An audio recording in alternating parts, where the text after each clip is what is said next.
You have a quorum, Mr. Chair. Okay, thank you. We're going to work through four different blocks of votes. The first four different blocks of bills.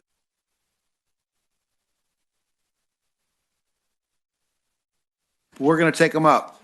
The second block will be House bills similar to Senate bills. Sometimes there's not a lot difference, and some of those passed. I think they all passed the Senate. The third block will be House bills for which there's no Senate companion, but they came out of the House uncontested. And the fourth block are a few other House bills that involve a lot of different subjects, and then a gubernatorial appointment, a resolution, the last one, I hope. So the House bill is identical to the Senate bills. The first, and I think we can do these without the House being here. I guess they're still in session. Let's just start with numerically, if we can, House Bill 77. Meg, if you want to.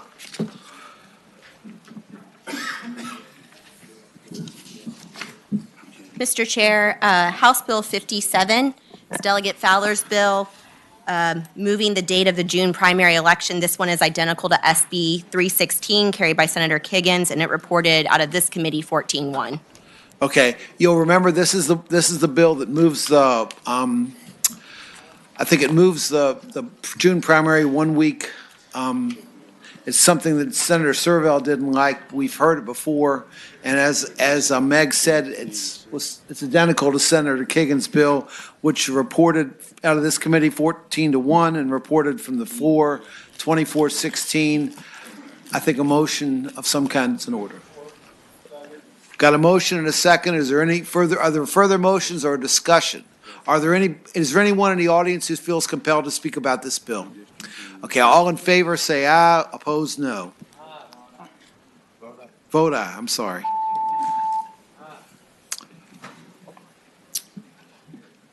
Ten ayes, 2 nays.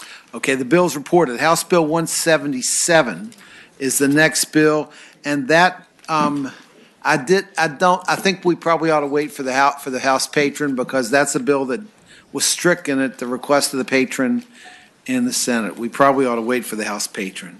House Bill 201. House Bill 201 is Delegate Ayala's bill to provide for extended time for persons to register to vote in person. This is identical to the substitute for SB 74 that we adopted in the subcommittee, but it failed to report 7-8. You're gonna, okay. Okay, this basically is identical to a bill that didn't pass in the House, or didn't pass out of this committee before.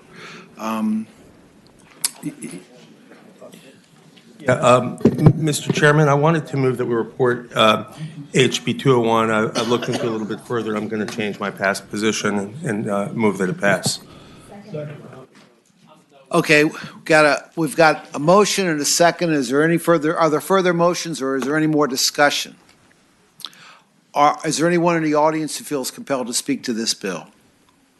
Okay, open the roll, please.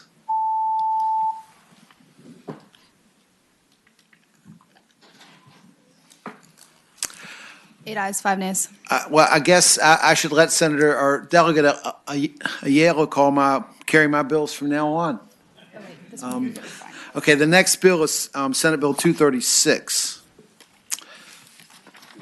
which is Delegate Sickles, and it's identical to a bill that was carried, I think, by Senator Eben. Am I correct? Yeah, this bill changes the size of the state Board of Elections, and it just makes it 5 members rather than 3, which allows them, the main reason we're putting it in is to allow them to talk to each other. Right now, no 2 members can speak to each other outside of an official meeting. Okay, this is a bill that passed out of this committee 11-2. It passed out of the floor 34-6. Is there a motion? Got a motion and a second. Are there further motions, or is there a discussion from the committee? We've already reported your bill, Delegate. Are there those in the audience who feel compelled to speak to House Bill 236? Okay. Her bill, Okay, I apologize, Delegate. Your bill's all right, but we're going to have to bring it back up in a second, okay? And so 236 is before the committee. There's a motion to report. Open the roll, please. Yes. 13 ayes, 0 nays. Okay, with 236 is reported. 201 this was right in front of me, and I didn't look at it. I apologize. This bill was supposed to go to finance, so I'd like a motion to reconsider. So moved. Okay, is there a second? Second. Okay, all in favor of reconsidering that vote, please vote yay. Okay, now, okay, the bill's reconsidered. I'd like a motion to report and re-refer to finance. So moved. Okay, a motion to report and re-refer. Any further discussion? All in favor, vote aye. Okay, 10 ayes, 3 nays. thank you. Yes, we're doing even better. You're doing wonderful. You know, I couldn't get the bill out of this committee. So, Mr. Chairman, I'm sorry, I was on the wrong one. Having voted,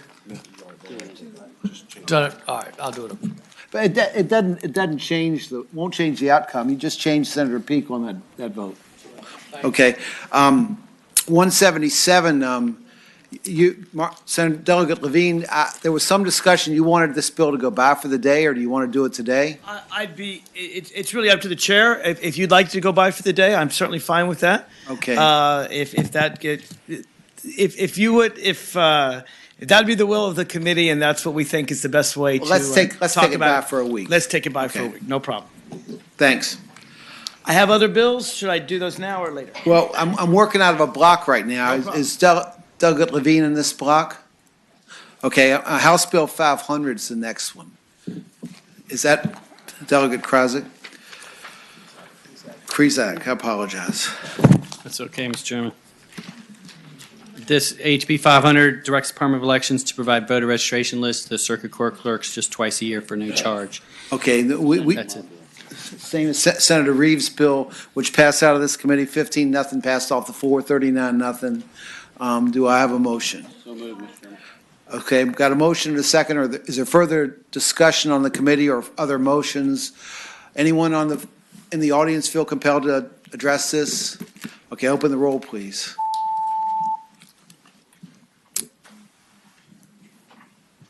Thirteen ayes, 0 nays. Okay, the bill is reported. House Bill 1086 which is identical to Senate Bill 555.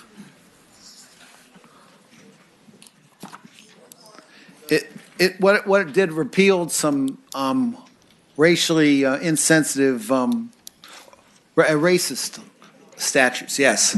Okay. Got a motion and a second. Is there further discussion or further motions from the committee? Or is there anyone in the audience who feels compelled to address this bill? Okay, open the roll, please. Okay. The next one is House Bill 1103, and with this bill,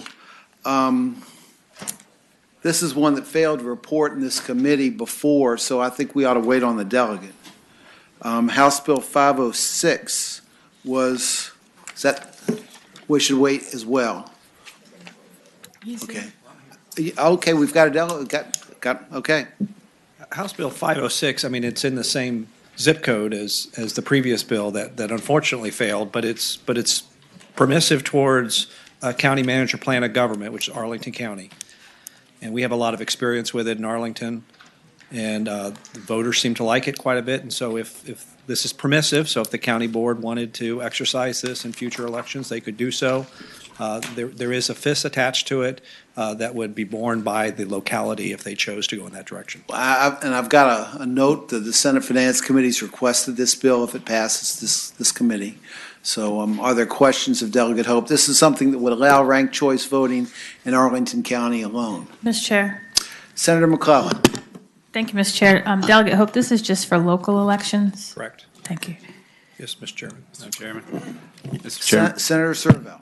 Thank you, Mr. Chairman. Speaking of the bill, I think Arlington County's been doing this already a lot in their caucuses, both for school board. They also, I think, did it for an open house of delegates firehouse primary. It worked very well. They're very used to it in that jurisdiction, and I think we should let them do it even more broadly, more officially. Move to report and refer to finance.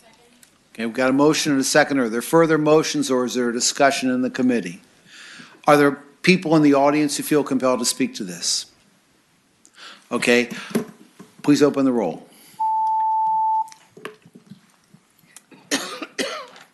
Eight ayes, 5 nays. Okay, Senate Bill 506 is reported and re-referred to finance. Thank you, Mr. Chairman. House Bill 1286, or 1268, I apologize. This is also, it's one that's identical to a bill that came through here. It's related to the constitutional amendment. Basically, this is the enabling legislation related to the constitutional amendment, HJ 103. The next thing on the docket is the constitutional amendment. Senator Reeves, I think, had these bills. Senator Reeves and there was another, there were Morrissey. They both had the same stuff. So and what we did before is we reported, and the Finance Committee's asked for this again. So do you all recall this legislation? Okay. Second. Okay, are there further motions or discussion on the committee? Is there anyone in the audience who feels compelled to speak to this bill? Okay, please open the roll.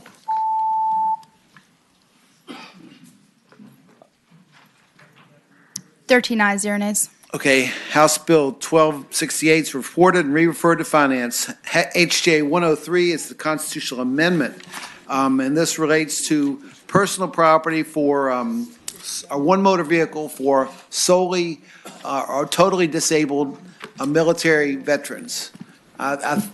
Exactly what we've seen before. Is there any discussion or are there motions? This will have to go to Finance. Okay, we've got a motion and a motion and a second. Are there further motions or discussion in the committee? Are there those in the audience who feel compelled to speak to this? Okay, open the roll.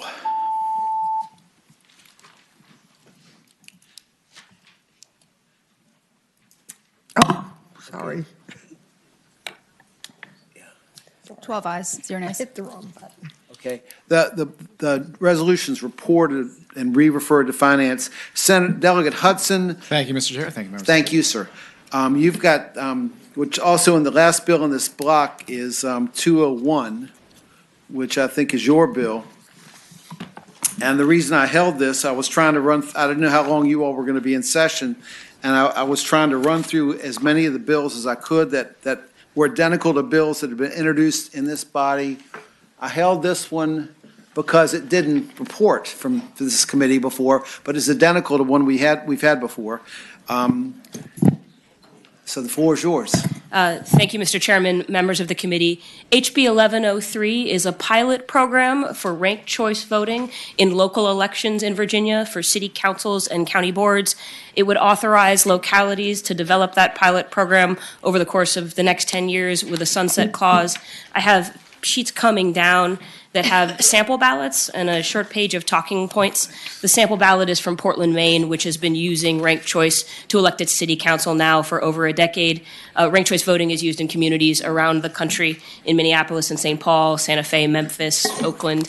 It's a benefit to communities like mine in Charlottesville, which tends to have very low turnout primaries in the summer and then local elections in the fall that often have multiple candidates running for a handful of open seats. You end up with really split elections and less certainty about which candidate has majority support for the community. If you think about how the candidates emerged from the Iowa primaries recently, you understand the problem that ranked choice voting is designed to solve. Sometimes you've got 4 folks running for one seat and you're not really clear who has majority support. So you can see from the ballot that in a ranked choice election, you rank the candidates from most to least favorite.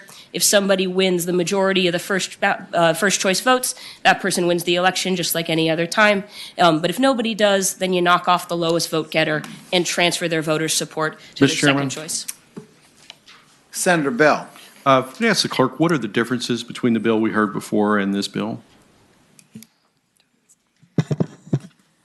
Mr. Chair, Senator Bell, The differences between these two bills is Delegate Hudson's bill is a local option pilot program. It also doesn't get into the very specific details of how these votes are counted, and instead leave it to the State Board of Elections to come up with the procedures for counting these types of ballots and then the procedures for conducting elections in this manner. It is limited to local elections in county boards of supervisors and city councils, but it is not limited to Arlington County. Okay. Mr. Chair, if I may, so I've worked with elect to iron out those details, and they preferred a version of the bill that would allow them to promulgate the regulations in consultation with local registrars. So the bill was intended to be flexible so that the folks most in the know could ensure the details. Okay, are there further questions of Delegate Hudson? Senator Mason. Man, how does the pilot part of it work? I think the reason that it was called a pilot by DLS is that it has a sunset clause. I think that was really the only part. So if no one were to exercise the option, then the program would disappear after a decade. Senator Boysko. Had to figure out where my mic was. I like the concept of what she's talking about, and when it's appropriate, I would like to move to report the bill. Okay, well, let's hear from the audience first. Are there those who would like to speak in favor of House Bill 1103? Mr. Chair, if I may, I would invite up Chris Hughes, who is an attorney from the National Ranked Choice Voting Resource Center, who helped us in designing the bill. Okay. Yes. Hi, thank you so much for having me. I'm happy to take any questions. I'm an attorney and the policy director at the Ranked Choice Voting Resource Center, where I study ranked choice voting implementations and have done so for about 4 years. We know that this bill was well crafted, and we're looking forward to seeing how implementation goes in Virginia if it is passed. Okay, are there questions? Senator Bell. Thank you, Mr. Chairman. I'm looking at the fiscal impact, and would this be the $1.3 million fiscal impact? Is that going to be absorbed by the county, or would the Commonwealth have to absorb that, because it's a pretty large fiscal impact? So that the fiscal impact, I believe the bill is written such that if a jurisdiction adopts ranked choice voting, that cost falls to them. But I do also believe that the vast majority of jurisdictions in Virginia have ranked choice voting capable equipment, and that the fiscal impact statement is probably overstated, and the cost would be much lower if a city or a county chose to implement ranked choice voting. Okay, are there other questions? Okay, thank you very much. Are there others who would like to speak in favor of the bill? I'm Bill Love from Albemarle County. I hadn't really planned to talk on this, but I've talked to Sally, Ms. Hudson, about this before, and it sounds like the type of thing we should be trying out in Virginia. And she's obviously going about this in a very conservative way, so I would support it. Thank you. Could you tell them your credentials? I happen to be one of the 2 Democrats on the Albemarle County Electoral Board. Okay, thank you. Are there others? Are there those who have a contrary view? Okay, the bill's before the committee. What's your pleasure? Move to report. I would, if it's reported, it has to go to the Finance Committee. Move to report and refer to Finance. Okay. Second. Okay, there's a motion and a second. Are there further motions or discussion from the committee? Mr. Chairman. Senator Surville. I'll just say that, as I said earlier, this has been used in Arlington County. I believe actually Delegate Sullivan might have even been the beneficiary of this process when he first ran. And I think it's worked very well. It got us him. I think it's something we ought to explore. It's working well in Maine, and I love the idea of a pilot, so I support it. Okay. Well, thank you for your endorsement, Senator Surville. I mean, everybody ought to get one of those, right? Okay, open the roll, please.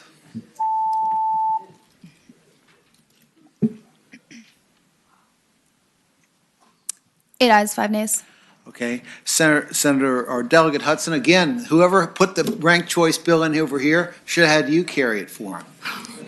Thank you, Thanks Mr. very Chairman. much. Thank you. Okay, that was, we're even, except.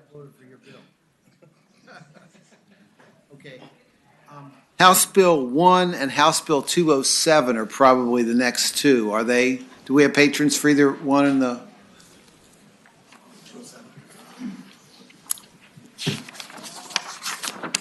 But you don't have House Bill 1?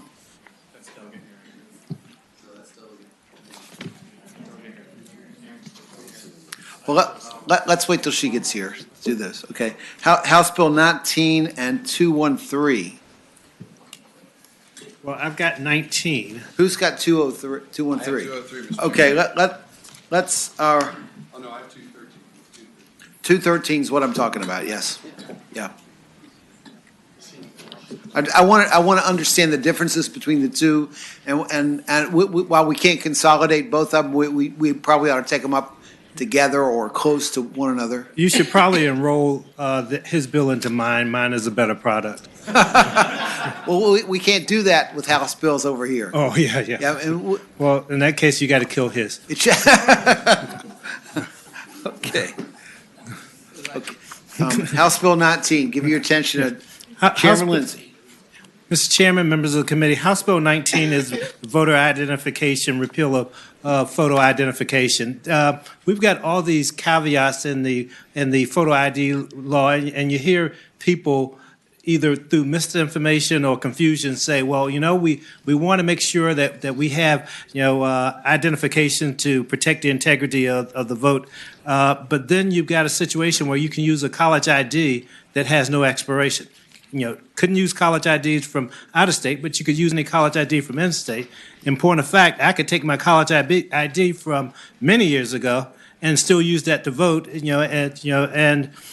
So what we've done, with the bill, and in terms of its intention, is to have a situation where a person, if they don't have an identification on them, can through affidavit make pledges to who they are and be subject to prosecution for perjury in the event that there's some determination that they are not who they say they are. That's the long and the short of the bill, Mr. Chairman. Are there questions for Delegate Lindsay? Okay, Meg, this bill is similar to Senate Bill 65. Is that correct? Correct, Mr. Chairman. Which passed the Senate 21-19. Correct. SB 65, as you all passed out of the Senate, repealed the photo ID requirement in addition to adding the signed statement alternative, and then adding a couple of different, adding a higher education from out of state photo ID cards to the list that were accepted, while HB 19 does not repeal the photo ID requirement, while it adds the signed statement alternative, that being the biggest difference between the two. Oh, but this bill still requires a photo ID. This bill will still require a photo ID and then allow a voter who does not have one to sign a statement under penalty of perjury that they are who they say they are. Okay, it seems to me like this committee just has to decide whether or not the policy we adopted earlier was the right policy, and if it is, we want to conform this bill to Senate Bill 65, or if we want to adopt a different policy. Mr. Chairman? Senator Sproul. Then the bill that we before us now, then the kids, I know what our policy is for is putting the bill together, but if that's a better bill, then so why can't we just go down and pass it out? Well, I know what our policies are, that we conform that bill to ours, but if that bill is better, I don't want to conform nothing to something that's better. I don't use that. I understand. That's what I say. We can adopt a different policy if we choose to, which is Delegate Lindsay. Senator Locke's bill was the other policy we had, and that repealed the photo ID. And I will let you know that this morning in our... I'm sorry, if I could wade into those waters. Okay. Yeah.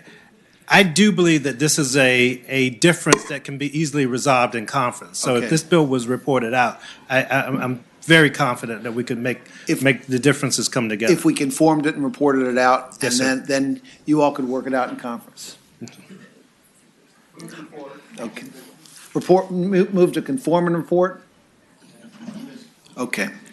Move to conform and report, and there's a second. Are there other motions, or are there people on the committee that wish to discuss this matter? Okay, are there those in the audience who feel compelled to speak to this? For or against? I'm sorry, sir. Thank you. Again, Bill Love, as I mentioned before, I'm one of the two Democrats on the Albemarle County Electoral Board, and this is what I drove over from Charlottesville this morning to talk about. I believe that you should adopt House Bill 19 as passed by the full House, 57 to 43. I would think long and hard before doing away completely with the photo ID. Now, I disagree with the premise by which it was passed originally, that we were having all this in-person voter fraud. I don't think that happens. But it actually has worked very well in practice.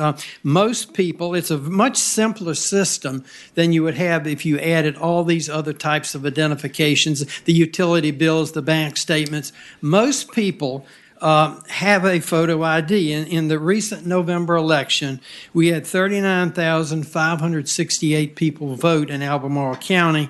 Only 18 showed up without a photo ID. They voted provisional. Okay. Now I understand, and it's easy to get a photo ID. Most people bring their driver's license, or you can go to the registrar's office and get a free one. But I understand people saying, well, they shouldn't have to vote a provisional. So that is what that affidavit does in House Bill 19. They can sign that affidavit, and it's very similar to the affirmation of eligibility form that's used in other situations where a voter can sign. If he's been challenged, he can sign, no, I am the voter that that's on the record, or I'm qualified to vote, or if there's a question about his address and he says, no, I'm still at the same place, he can sign the affirmation of eligibility. So it's a very similar concept. The other thing is, there's no problem with the other major thing that was done in this bill, which was adding these forms of identification for first-time voters. That's a very small segment of the voting population. Most of those people will bring photo IDs, and we'll get an occasional one that'll bring, say, a utility bill in. We can handle that very easily. But if you set it up so that everybody can bring in utility bills, bank statements, etc., it's going to be possibly a big problem if enough people bring them in. For number one, a good percentage of our poll book election officers have only had experience with photo ID. So we're going to have a completely new training program. It's going to go in effect for the November election. And it's also documents they're not familiar with seeing. So the other thing they're going to have to do is to check the addresses on some of these ID forms. They're going to have to look at dates to make sure it's current. So it's just going to take longer to check voters in, and we know that the length of the line that forms is related to how fast the check-ins occur. So I think the House bill is superior. My only suggestion for Mr. Chairman, we have other speakers. We do. I just have one more thing to say. Yeah, I just have one suggested change to House Bill 19. In your Senate bill, you state that the expiration date on a Virginia driver's license shall not be considered when determining the validity of the form. You should do that. You should keep the photo ID and put that in there for all forms of photo ID. Thank you, Bill. Do away with the Yes. expiration. Thank you. Okay. Yes, thank you. Hello, my name is Darrell Bowe. I'm from Spotsylvania County. Senator Reeves is my senator. I'm speaking against the Bill 19. The reason why, my wife, she came here as a legal immigrant, a legal alien, but she was not allowed to vote until she became a U.S. citizen. So she waited her time until she became a legal citizen, and then she was able to vote. She has her driver's license and so on and so forth as a legal alien, but she still could not vote. She knew the rules. So I'm against the House Bill 19. I would like to keep our elections as clean as possible and as simple as possible by having a proper ID, showing up, and voting. I want every citizen to exercise their God-given right to be able to vote in their elections and have their voice heard. But I want to also keep it as clean as possible. I got one example right here. I got 10 total, but I'll give you the one. It's from Virginia. This was October 2016. This article was written. Illegals found voting in Virginia only discovered after they self-reported. A study by the Watchdog Public Interest Legal Foundation in just 8 Virginia counties, 1,046 alien non-residents, like my wife was, legal non-residents, non-citizens successfully registered to vote. These aliens were only accidentally caught because when they renewed their driver's license and self-reported, telling authorities they were non-citizen. This study doesn't even include the metropolitan of Fairfax County or Arlington. Moreover, the FBI opened an investigation in the state after 20 dead people turned in applications to vote. So my point is like, let's keep our elections as clean as possible. I want every voice, every citizen to be heard, but I also want it as clean as possible and simple, and that is a driver's license when you show up. Thank you. Thank you. Hello, my name is Lucas Wakefield. I live in Lancaster County, and he basically took the words right out of my mouth. I think we need to keep these elections as clean and honest as we can. I think there's a lot of evidence of voter fraud throughout this country, and the November election coming up is going to be a pivotal point in this country, and I think we need to keep it as clean as we can, and I don't think this helps keep it clean. All right, I'm against the bill. My name is Joseph McClung from Rich Creek, Virginia. I'd like to ditto that we need to keep the election as clean as we can. But, you know, one of the things we use is a driver's license to show the ID. Well, my driver's license does not have my physical address on it. And the reason for it is DMV will not put it on. And if I ask for a Virginia identification card, they will not put my physical address on. But so therefore, I got to use a voter registration card, which does not have. Well, I think they do have a photo, but what it does not have, I cannot use it to purchase a firearm or something like that because I think they don't have my address on it. But you need to change the driver's license if people are going to use it. Yes, sir. That's not what this bill's about. Yes. Thank you. Thank you. Yes, ma'am. Mr. Chairman, I'll be brief. Clever Wheeler, former electoral board and state board member. We have had photo ID in Virginia, and it's been a success. It's easy, it's simple, it's free. If you don't have a driver's license, you can get a photo ID at the registrar's office, or you can go to DMV and get one. As Mr. Love from Albemarle County, and we were co-electoral board members together and agreed almost all the time. It's really easy. Our election officers know what to do with photo ID. Our voters know what to do. There are very few people who don't have a photo ID, and they're very easy to get. You cannot use Medicare or Medicaid or go to a doctor's office without having a photo ID. And at the risk of quoting the keep it simple, stupid, it's real easy. Everybody knows to go in and bring a photo ID. The lines will be horrendous this year because we're going to have hopefully a lot of people voting in the November election. It's a big election. And if we suddenly start changing how we identify our voters, the lines are going to bog down. No disrespect, but we need to keep our lines moving along. Good. Delegate Lindsay, do you want to finish up? I don't feel disrespected. I feel unaware. She certainly didn't talk to me, and she comes to P&E quite often. Mr. Chairman, I move the bill reported. The bill, we've already got a motion. We've got a motion and a second. Delegate Lindsay, I was just giving you a brief moment to finish up if you want. We got to conform. We've already done that. We've already done that. We haven't. We haven't conformed? We haven't. Okay. Move to conform and report. Okay. That's two motions. Conform. Voice vote. Okay. Move to conform. We got a motion to conform. All in favor, say aye. Aye. Opposed, no. Motion. Okay. The motion to report now is in order. So moved, Mr. Chairman. Okay. Okay. Mr. Chairman? Senator Evan. Very briefly, speaking of the motion, Ms. Wheeler said it was really easy to get those photo IDs. And I just want to point out in at least one county, Fairfax County, if you don't have a car, you're taking the bus to the government center to get that photo ID. And it's not an easy 15-minute ride to get to your registrar's office. Okay. Is there further discussion? Open the roll.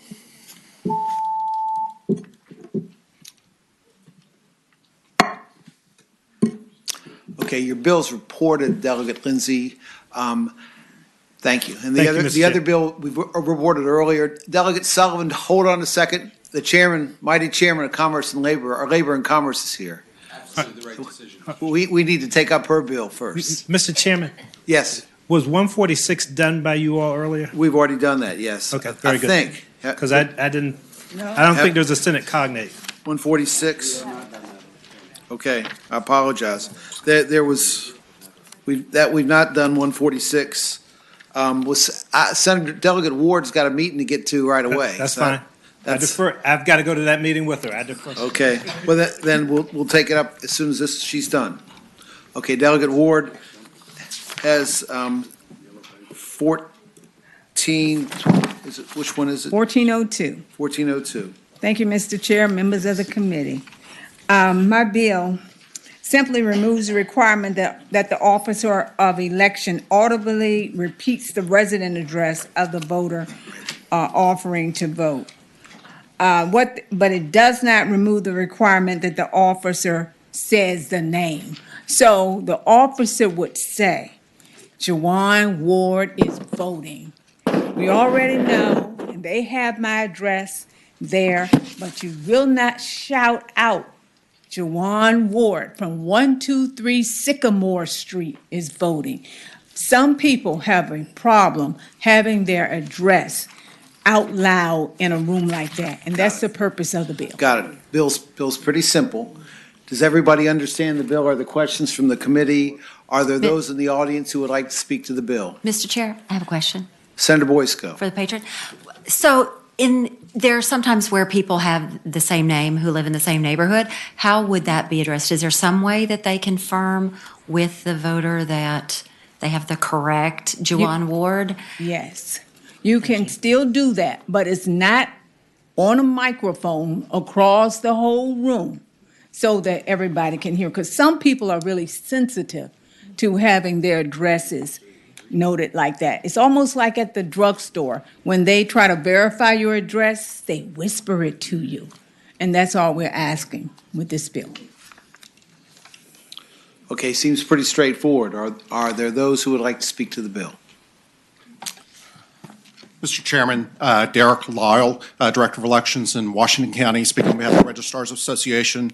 We support the bill. I've received concerns from voters similar to what Delegate Ward explained, and we believe that this is a good way to alleviate those concerns from voters. Thank you. Okay, are you speaking for the Registrars Association? Yes, sir. Okay. Clarabelle Wheeler, Albemarle County. The delegate is very fortunate. She has a fairly unusual name. They're probably not more, you're probably the only person with your name in your precinct. But there are lots of people who have very similar names. And when they come up and they give their name and the address, a lot of our election officers are, if you will, aging out. They're older, they have trouble hearing, and some of them have trouble seeing. And when they look at the names on the poll books, if they don't verify the address, they may inadvertently mark the wrong person as having voted. John Joan Smith comes in and votes. And they don't mark it down. It's really John Jane Smith. And they mark the wrong person. And then the person who's already been marked as having voted because they've got a different address comes in the afternoon, and that person has to vote a provisional ballot. Not that that's not user-friendly, but it's still a lot of trouble. And saying the address so that the election officer knows the address and confirms the address with the voter will eliminate a lot of provisional ballots. Mr. Chairman? Senator Evan. Just to ask Ms. Wheeler, on line 17, 18 of the bill, it says the officer of election shall verify with the voter his full name and address. So that's already being verified. It just says that they'll repeat, it's just the volume that they're repeated at. Am I not correct in reading the bill? I'm not sure. I mean, I think Have you read the bill? a lot of our election facilities are in places where the acoustics are horrible. High school gymnasium. And I'm not sure what the bill means when it says verify unless it's to say the address back to the voter and the voter confirms that, yes, that's the correct address. I don't know how else to do it. But just to Except verify, that people can give you've it read right. the bill, is that correct? Yes, Okay, sir. thank you. Senator Bell. Mr. Chairman, Ms. Wheeler, on the last bill, you were concerned about adding a step, and this one doesn't this one take away a step and make things quicker to satisfy your concern? Well, it takes a step away, but it's a verification that would prevent the wrong name from being So it does marked. take away a step. Well, They don't have to repeat something. They don't have to repeat the address. Thank you, Mr. Chairman. Thank you. Are there, okay, is there a motion on the bill? Move report, Mr. Chairman. Is motion and a second? Are there further motions or discussion from the committee? Open the roll.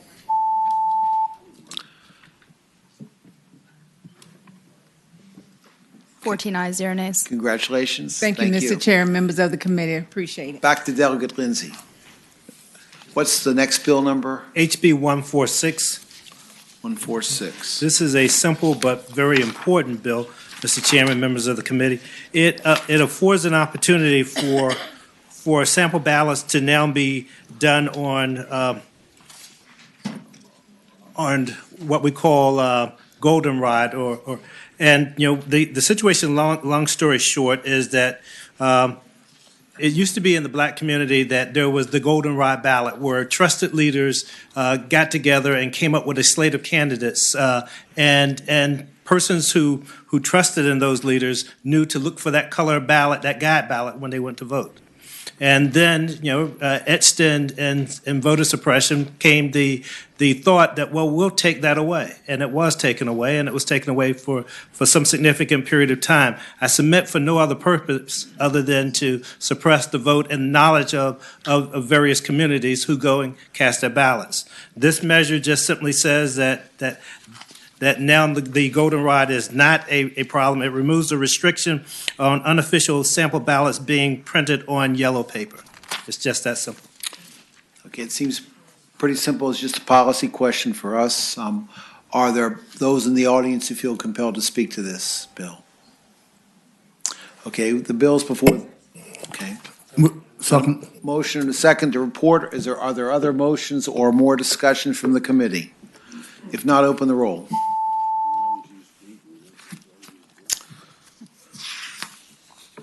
Thank you, Mr. Chairman. Thank Members you, of the committee. Delegate Lindsay. Delegate Sullivan, House Bill 213. Thank you, Mr. Chairman, members of the committee.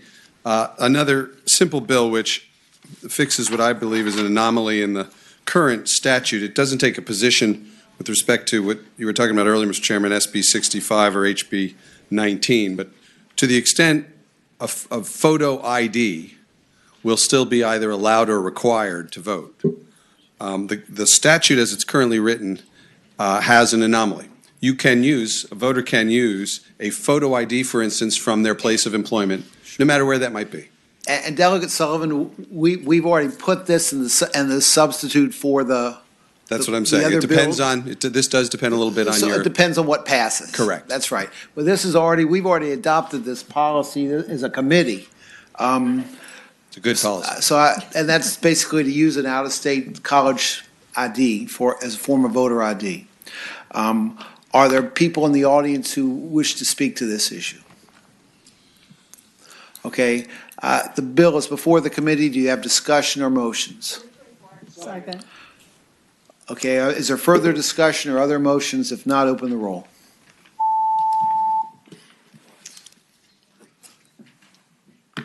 Ten ayes, 4 nays. Okay. Thank you, Mr. Chairman, members of the committee. 207 is the next one on the list. Is anyone here for 207? Excuse me? Van Valkenburg, okay. Yes.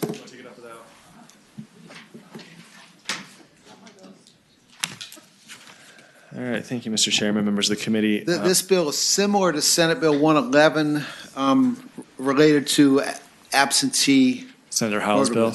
Yes. Yeah, so, Mr. Chairman, members of the committee, this bill is similar to Senator Howell's bill and to Delegate Herring's bill.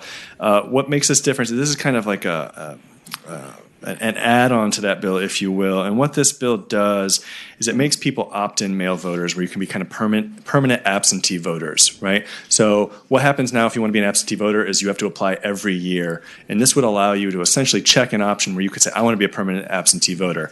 And you would get your ballot mailed to you every year.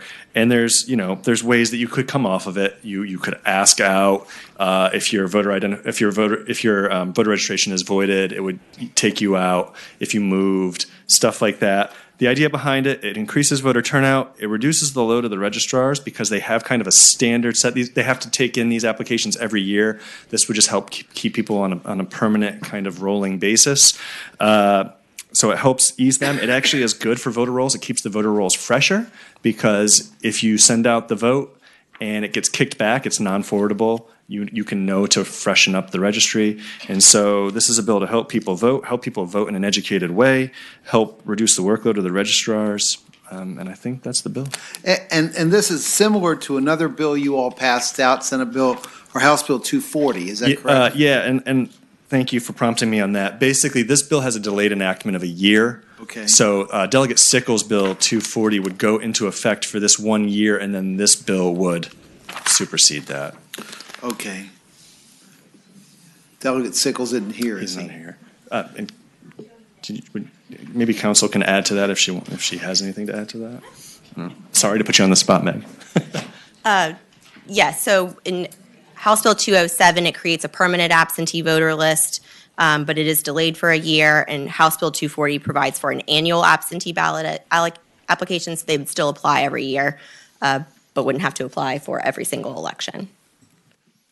Okay, so the bills aren't necessarily in conflict since his bill is put off for 1 year, but they would be in conflict, I guess, if We were enacting them both at the exact same time with the same effective date, we would create a conflict, but because one has a delayed effective date.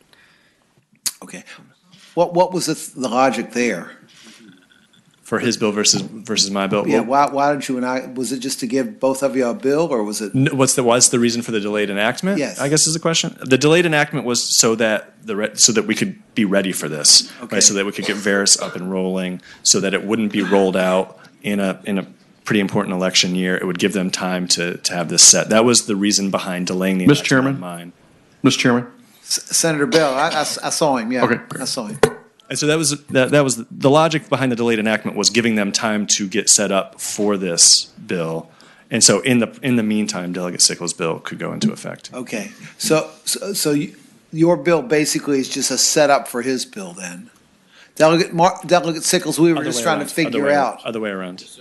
We were just trying, okay, his bill sets up your bill then?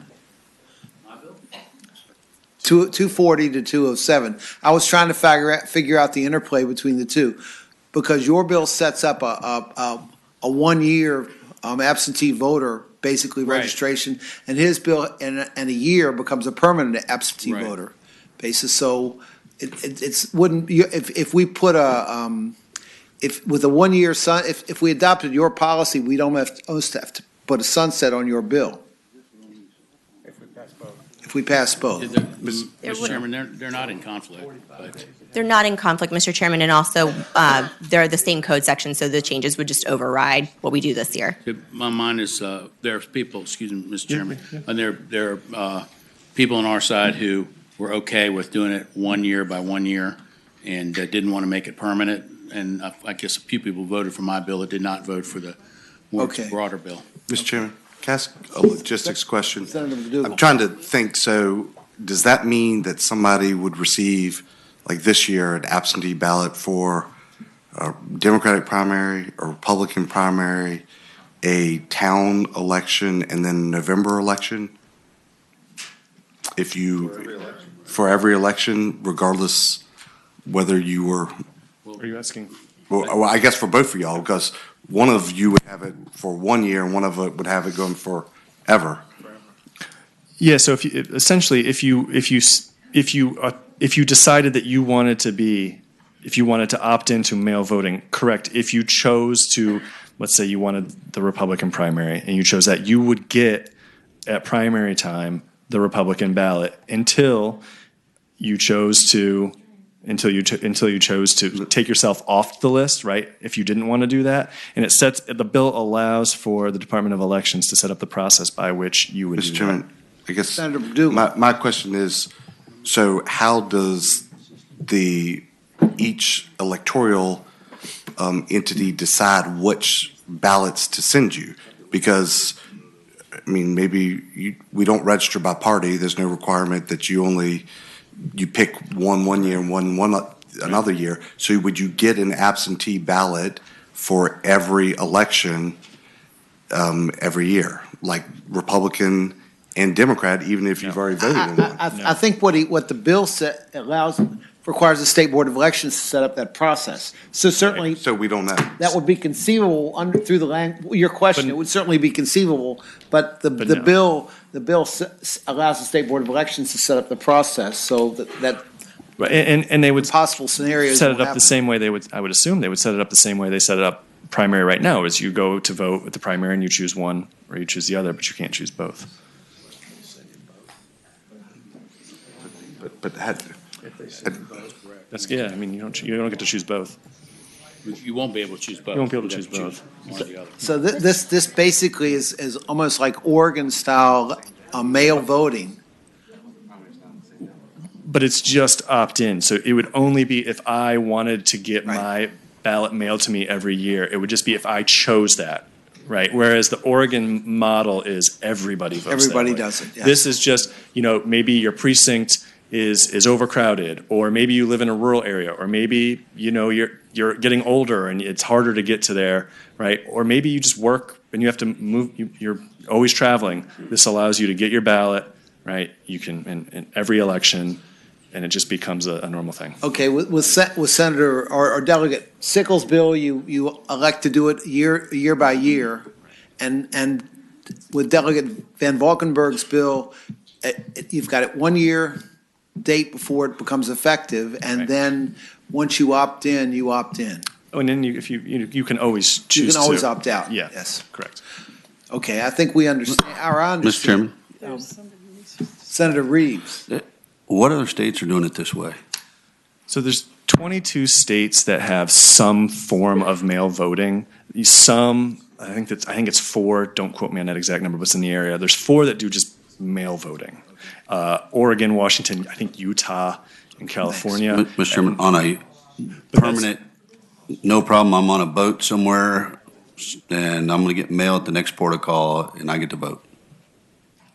Right? If I'm on a permanent list, my residency is Virginia, and I decide to take a boat and cruise the world for a while. And No, you would get mailed to your residence, and it's non-forwardable. So they're not going to. If you're on a cruise and you forward your mail, that ballot is not going to be forwarded to Mexico. Is that what you're asking? Well, I'm just trying to understand what other states are doing this, and if they are doing it, kind of what's the data, and just. This is all kind of new, and I see. Yeah, I mean, there's 22 states. I think it's like roughly 18 do some version of opt-in mail voting. It's being done across the country in different localities. I think what you find is turnout ticks up a little bit. The voter rolls stay a little bit fresher, and that a lot of people enjoy having that option and like being able to get that ballot. You can do your research, right? Because you have the ballot as the absentee ballot. So, let's say it's a local election and you don't know who the names are, you can do your research. Or if you're a busy person or all those other reasons I stated before. Thank you, Mr. Chairman. What I still want to understand from staff is how these two bills work together if they're both passed in law. I realize there are different sections of the code. No, they're same section. Sorry, Mr. Chairman, for any confusion, they are in the same section of code. So when Delegates Van Valkenburg's bill would go into effect in 2021, it would take over the place of Delegate Sickles' bill. Okay, so Delegate Sickles' bill would last for a year, and then Van Valkenburg's. Yes. Okay. Okay, I think we understand Delegate Sickles' bill is the more narrow bill, and I'd probably like to take that up first, and then Delegate Van Valkenburg's. There's Kate Hanley. Okay, I understand. Okay, well, so if there are people in the audience who would like to speak to these bills, please come forward.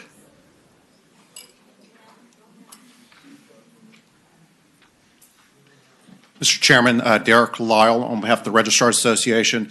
As Delegate Van Valkenburg said, we do support the bill. This will allow us to have a better idea of year to year how many mail ballots that we'll be mailing out, and it'll make things a little more standard going forward and allow us to more easily plan with election mailing. And so you're speaking for the whole Registrars Association? Yes, sir. Yes, sir. Are you just in favor of Van Valkenburg's bill or Sickles' bill as well, or?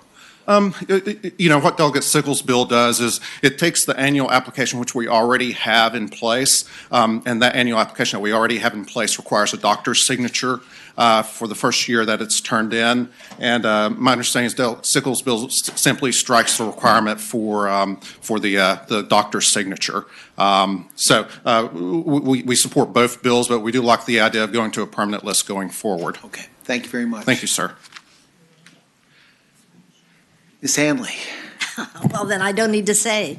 Kate Hanley, Secretary of the Fairfax Electoral Board. First, I would like to be sure that we don't confuse mail-in voting generally with absentee voting. And as we move to and expand early voting, one of the things that we've discovered is people are bringing their absentee ballots to the polls when they can't decide what to do, or we turn them in at the polls on Election Day.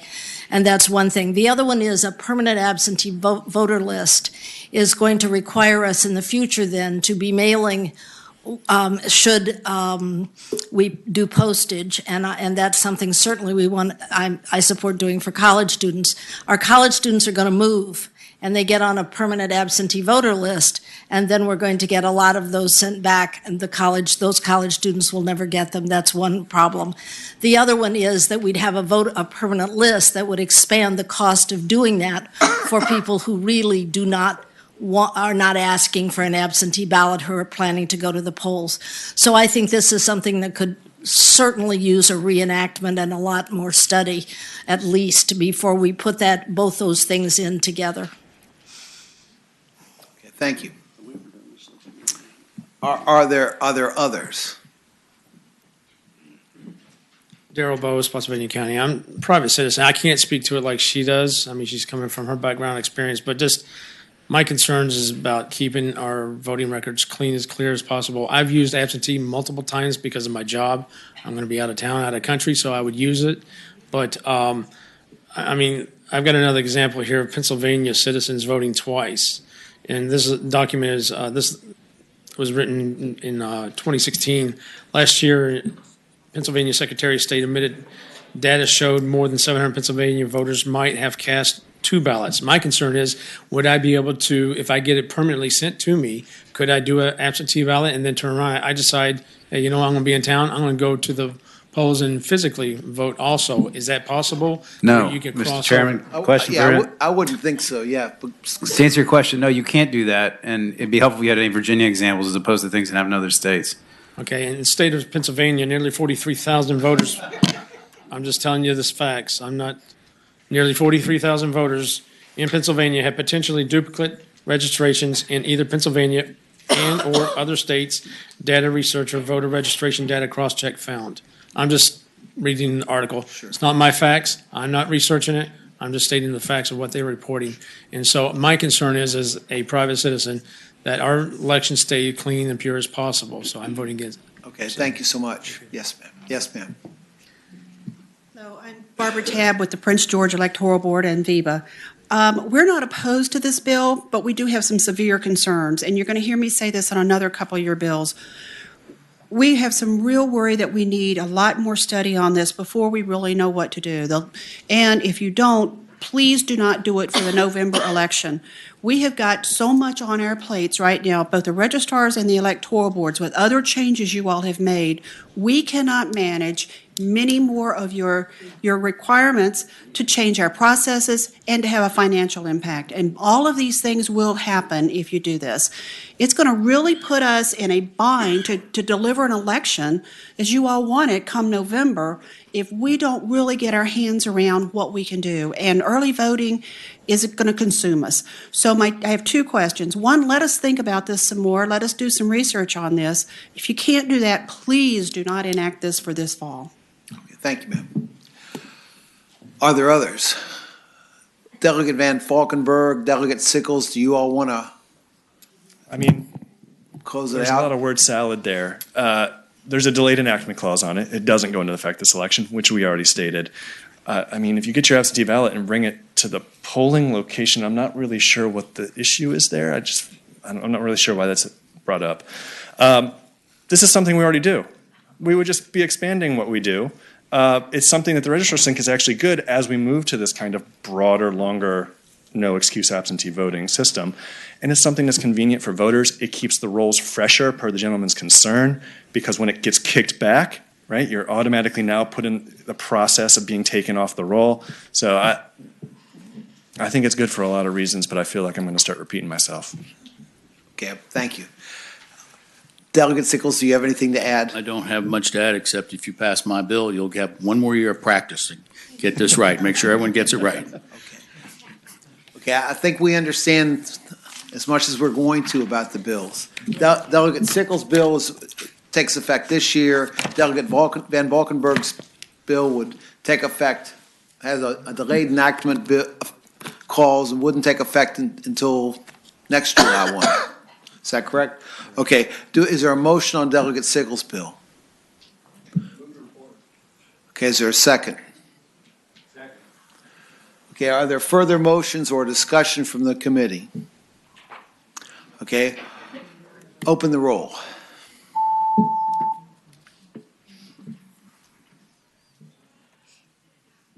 Eight ayes, 6 nays. Okay, the bill is reported.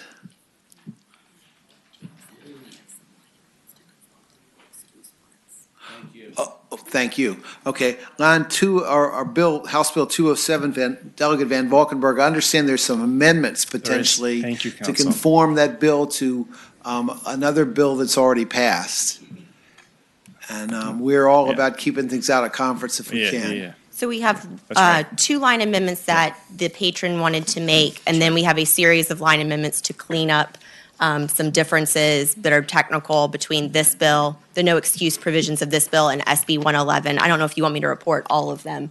They're minor. I think the committee probably wants to hear them. Do you not want to hear them?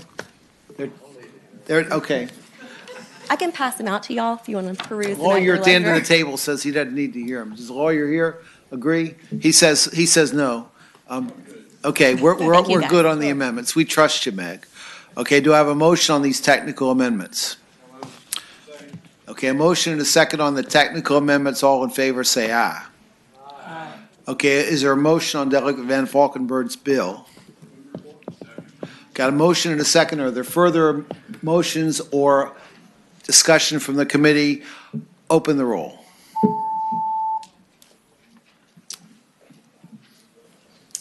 Eight ayes, 6 nays. Okay, the bill is reported. All right. Thank you, Mr. Chair. Thank you, Members sir. of the committee. The next one on my list is 235, which is similar to Senate Bill 219. Is that correct, Meg? It just, 219 got the clause put on it, so. Okay, so it's just a question of, Sorry. was 235 funded, do you think? It deals, Delegate Howell, was it funded? Delegate Howell, or Senator Senator Howell. Howell, I apologize. Sorry.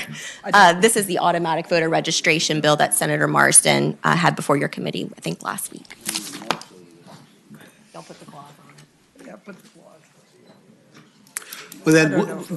Well, then we ought to conform if, we ought to conform if we're going to report the bill. This was a bill that I reported out of this committee. I don't have the vote from this committee, but it was a 21-19 vote on the floor of the Senate. It provides for automatic voter registration. I think Delegate Senator Marsden carried this bill. Is that correct? Okay. Do you all remember the bill? Okay. Mr. Chairman. Delegate, or Senator Surville. Thank you. I had an enactment clause that I gave to Senator Marsden I asked him to make on the House side. I could email it to Meg and I could read it to the committee if you like to just. Okay, what's the purpose of the I'd like to enactment move. Well, as I said, speaking to the bill, as I said in the prior committee hearing, I was a little bit worried about people who are not allowed to register to vote inadvertently registering to vote by not unchecking the box. And I just wanted to make sure that whatever systems or forms the DMV put in place were sort of maximized to prevent people from incorrectly signing up. And so the enactment clause that I proposed to Senator Marsden, which I thought he told me he was okay with, says, prior to implementing this provision, the Department of Motor Vehicles shall conduct a survey of all jurisdictions utilizing an opt-out method of registering to vote while licensing to ascertain national best practices at preventing ineligible voters from inadvertently registering to vote, and shall design all driver's license application, address change, or other forms in a fashion to minimize the likelihood of such errors. So it's just basically directing the DMV to go do a survey of other jurisdictions that have done this and make sure that they set up their websites in a way to minimize that the people might sign up inadvertently. Okay, you maybe want to take that bill back for the week so we can see that language? Yeah, I'm happy to if you want. Yeah, My biggest concern, apologize. but I love the bill. I just want to make sure that we don't get people either who are felons or We can either do it as a floor Not amendment or you can citizens, take or- it back for the week. it's up to you. We can report the bill today. Mr. Chairman? Conform and report, yes. Mr. Chairman, SB 219, which was a 9-6 vote out of the committee. It was a 9-6 vote out of the committee. It was 21-19 on the floor. We can do it on the floor. I can share work with a page. Okay, then I would, always I do would, that. Okay. I would entertain a motion to conform this to Senate Bill 219. Okay, is there a second? Okay, all in favor of conforming the bill, say aye. Then now I'd entertain a motion to report. Okay, we got a motion to report the conformed bill. Are there further motions or discussion from the committee? If not, open the roll. 235. I'm sure you voted against it before. Well, I conformed it, but that doesn't make it good enough for you. How can I text and vote? Okay. Thank you, Mr. Chair, members of the committee. Thank you. Okay, the next one on the list is House Bill 1285. Sorry, Mr. Chair. House Bill 1, well, let's do 1285, then we'll go to House Bill 1 after that. Okay.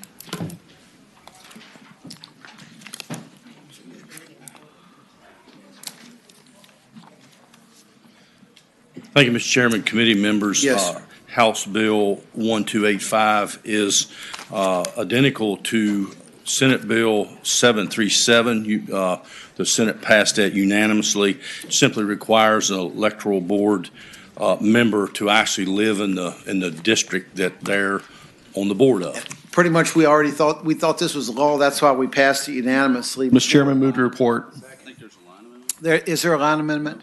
I would not recommend the line amendment. We did make the same change to Senator Obenchain's bill yesterday in the subcommittee, and it was really clarifying that it is actually a requirement that you be a qualified voter of the locality for the electoral board for which you're appointed. Yeah. No line amendment. No. Move to report. Okay.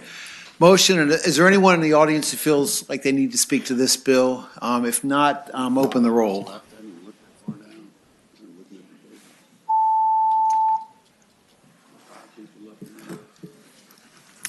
14 ayes, 0 nays.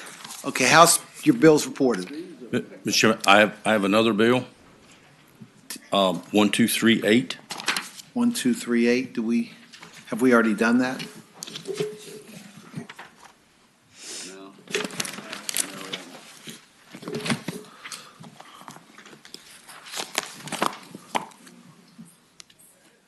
Page 12 of the document.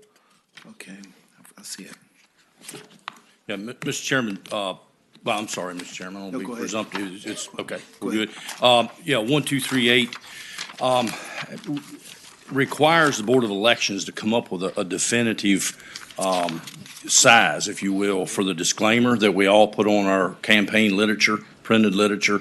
And Mr. Chairman, what it comes out of, we had a local race by a couple years ago, and the disclaimer was on the yard signs, but someone complained to the Board of Elections that they couldn't read it, but it was indeed on there, but it was in that 7 font, and it was small, and so these folks said they couldn't see it. Anyways, it ended up with both of these people getting a fine from the Board of Elections. So I'm not telling the Board of Elections what size they need to make it. I'm just, directing them to come up with something that we'd all be agreeable that fits the size of the sign or the material that's being used. Okay.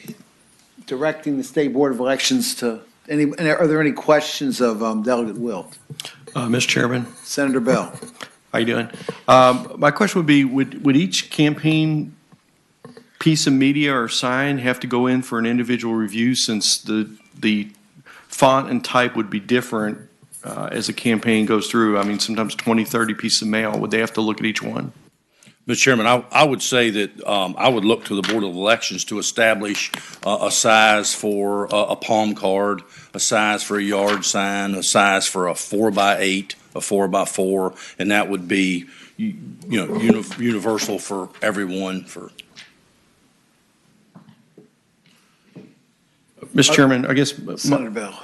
My concern is that the way I'm reading it says proportional to the size of the advertisement, and that can be different. Online or a mail piece. I mean, I like what you're doing, frankly, I do. I'm just wondering, how would they, because if it's different, how could they conform, would they have to review each one? Yeah, Mr. Chairman, I would say that's where the proportional part comes in. Let them do the math, and, if it can vary with whatever size that the advertisement piece is.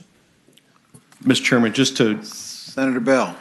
My campaign, I think we had 20-something, maybe 30 pieces of mail times 140 campaigns, maybe 100 or 80 competitive ones. That's a lot of mail pieces for them to review, and many online pieces and yard signs. I'm just wondering, like I said, I like the idea, but I may be thinking if you pick a minimum font size and prescribe it or something versus making it proportional, because that seems like this is going to have to be a review every time. Is council, am I reading that correctly? Mr. Chair, Senator Bell, I believe the next sentence where we have the State Board of Elections shall promulgate the standards for meeting the requirements of the subdivision, as Delegate Wilt mentioned, and I believe the intent would be that the State Board would say, you have to do a minimum font size of 7 point for a piece of media that is X number of X size, and then if something is 12 by 12, it has to be this font size. So they would have those standards instead of us setting out the font size for all the different types of size media that you could have in code itself. Would leave it to regulations. Okay, are there additional questions? Are there people in the audience who would like to speak to this bill? If not, what's your pleasure? I'd move to report it. Got a motion? Got a motion and a second. Are there further motions or other discussion? Open the roll.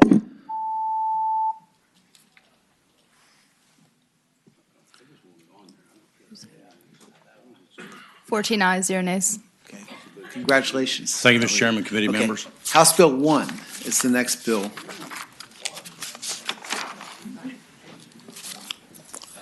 And House Bill 1 was in the similar category because it was similar to Senate Bill 111, which passed out of this committee 11-4 and off the floor 31-9. I think there was one technical amendment. It was a no excuse absentee voting bill. Is that correct? Had a drafting error with an incorrect cross-reference, and once we fix it, it'll be identical. Eagle eye. All right. She left it with somebody. The amendment would be on line 111 after the word "to," striking section 24.2-452 and inserting section 24.2-701. Okay, with that amendment to this bill, does that make it identical to 111? Yes. Okay, is there a motion on that amendment? Is there a second? Okay, a motion and a second on the amendment, on the technical amendment. Is all in favor, say aye. Aye. Okay, the amendments adopted, the bill is identical now to 111, Senate Bill 111, which passed this committee. As I said, it's a no excuse absentee voting bill. It passed this committee 11-4. It passed the floor off the floor 31-9. Okay, is there a second? Okay, are there those in the audience who feel a need to speak to this bill? Okay, are there other motions, or is there further discussion from the committee? Delegate Price, I'm going to take up your bill next. Okay? So open the roll, please.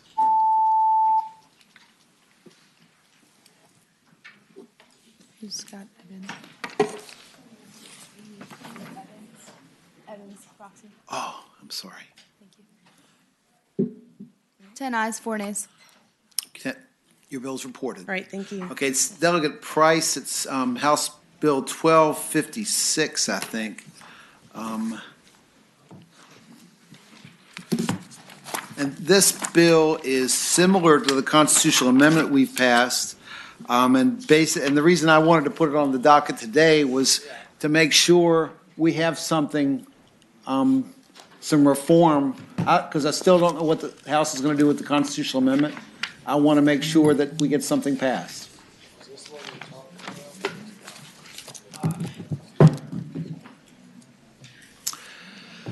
Are there differences between the panel you've got set up here and the constitutional amendment, Delegate Price? Yes, Mr. Chairman, thank you. Yes. I have just a one-pager coming around, but basically, like you said, House Bill 1256 is very similar to the setup of the commission put forth in the proposed constitutional amendment. The same selection committee, the same composition, the same 4 leaders from the House the House and Senate that would be a part of, choosing the judges and the judges choosing the committee. There are some differences that I can pull out for you. Well, I'm primarily interested in the differences. I think we understand the policy of the committee. We've seen the bill a bunch before. Okay, so with the enabling legislation and the commission as proposed in the constitutional amendment, I'm going to probably talk about them together. But those differences that would be with 1256 would include mandated diversity on the commission. So I think the enabling legislation says shall consider the geographical, gender and race, and I think there was one other geographic demographics when it's compiling its commission, and this one says shall reflect. So there is more guaranteed diversity with that. There are 7 public hearings in House Bill 1256 and a level of transparency where the public meetings have to be recorded and the video and the transcript be allowed to put online.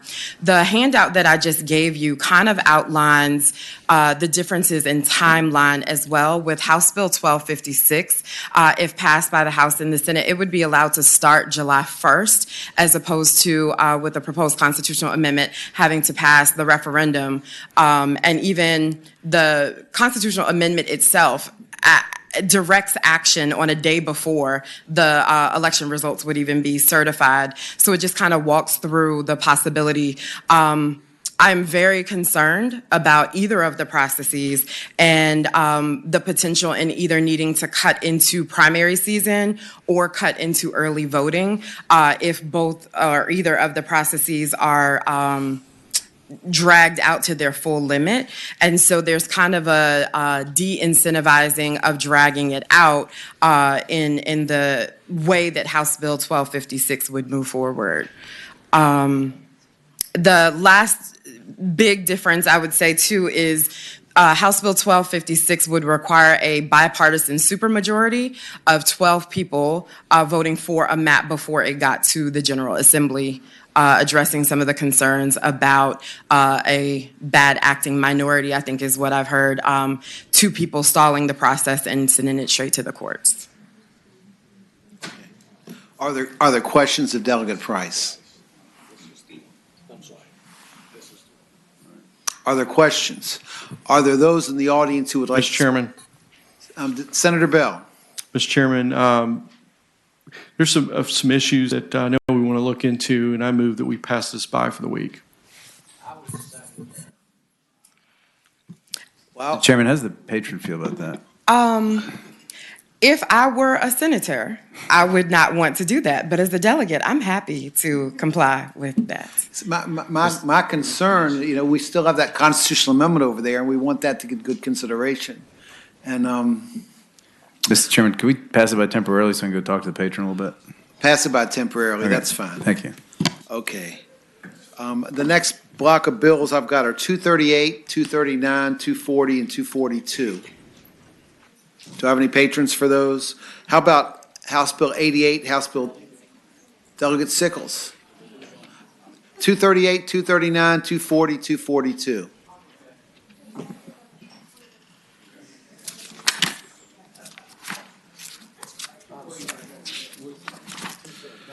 They're all your bills. So which one of the four do you want? Which of your children? Which of your children do you love the most? Okay.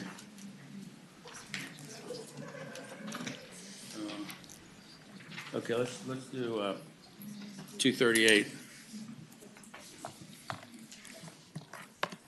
Okay, this got out of the House on a 100-0 vote.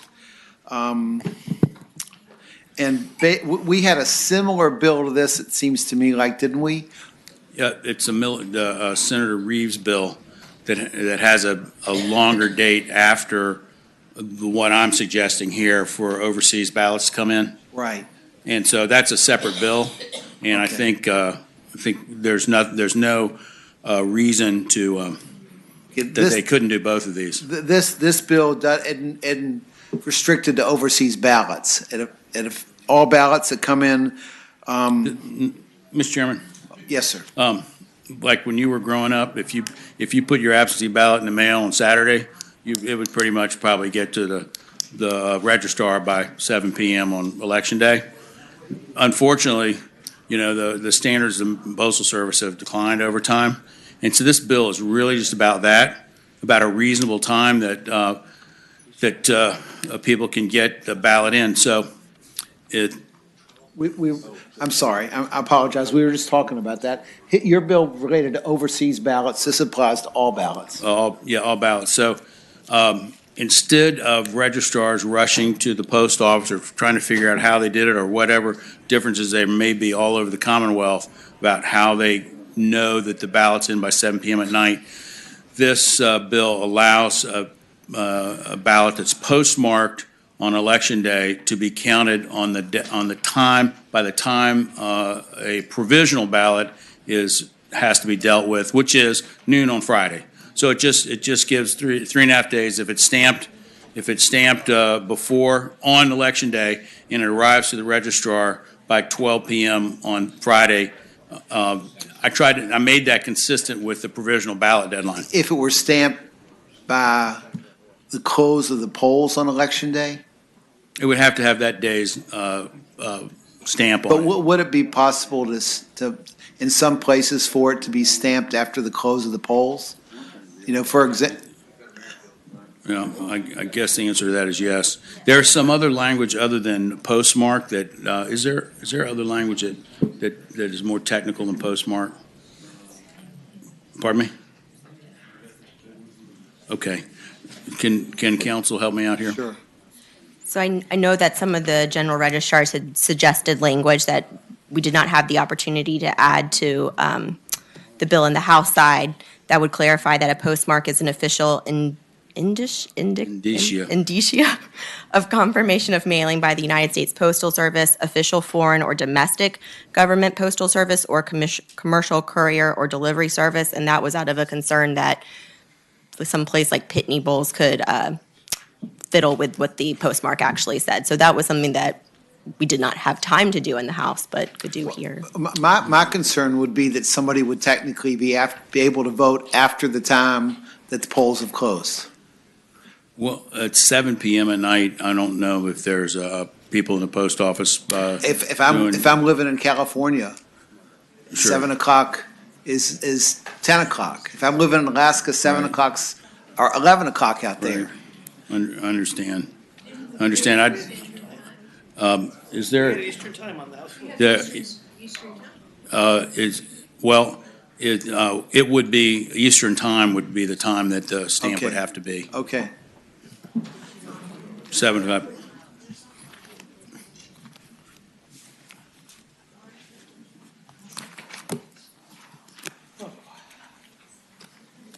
So, Mr. Chairman, I don't think it occurs very often that our voters are going to be in California or even Hawaii voting absentee. And especially with 45 days, we're going to have 45 days of early voting now to accommodate people. Oh, I don't think so either, a whole lot, but I've got a daughter in Oregon, one in Alaska. Are they still voting in Bath No, County? not anymore. Not anymore. Anyway, it's a simple bill. It just tries to accommodate for the service declines over time in the post office. Okay, does everybody understand the bill? Are there people in the audience who would like to speak for or against the bill? Would report. Well, I think there are people from the audience who want to be heard. There's a whole row back here, and I'm the designated hitter, Clarabelle Wheeler, Albemarle. Couple of clarification points. One, you can't always read the postage stamp, the postal mark. I mean, they're smurred. You can't read them. They definitely do not have a time, Senator Deeds, to your point. They don't say 7:30 or 8 o'clock, or there's no time on them. You're lucky if you get a day on them. And I don't know how to answer the California voter that waits till Virginia polls and it's still daylight. I guess they get to vote. Thank you. But there's a whole row of people back here saying the same thing. Yes. Thank you, ma'am. Mr. Chair, members of the committee, Mr. Tram Chairman, excuse me. That- She was saying, a question to you. She That- was saying that it's not postponement. I'm saying not shaking her head no. I'm sorry. Saying that she was speaking for the people in the back row. I wasn't speaking for, I'm just saying that they're saying the same thing. Thank you, ma'am. Thank you, ma'am. Mr. Chair, members of the committee, Tram Win with New Virginia Majority. We support this legislation in part. As Delegate Sickles said, a lot of folks are mailing in their absentee ballots, and through no fault of their own, it's not actually received. It's actually sometimes in a post office somewhere locally, and the registrar hasn't picked it up, and so those ballots are not getting counted. This merely allows for, again, by noon on Friday, which is the canvass, for the absentee ballots that have been postmarked and received by the general registrar, postmarked by election day, to actually be opened up and adjudicated and counted. So we support the bill. From that row back there, with a different view of this. For a long time, it has been a concern of ours that we've had a number of absentee ballots arrive the day after and the day after and the day after, and this addresses that. If it's by noon on the Friday afterwards, a postmark doesn't have a time. A postmark pretty much is a postmark, and if it gets there by noon, it doesn't really matter what time of the day it is mentioned. But yes, to your point, if you mail them someplace that's working at night at a section center, it could be stamped after the polls close, but we'll never know. Mr. Chairman. Thank you, ma'am. Senator Bell. As a person who's voted absentee from many military locations around the world, I believe a lot of those votes that come in are military people, and I believe those serving our country should have their votes counted. So with that being said, I move to report. Motion and a second. Is there further discussion from the committee? Are there more motions? Do you want to wrap up, Delegate Sickles, or you just want us to vote? No, Okay. sir. Open the roll.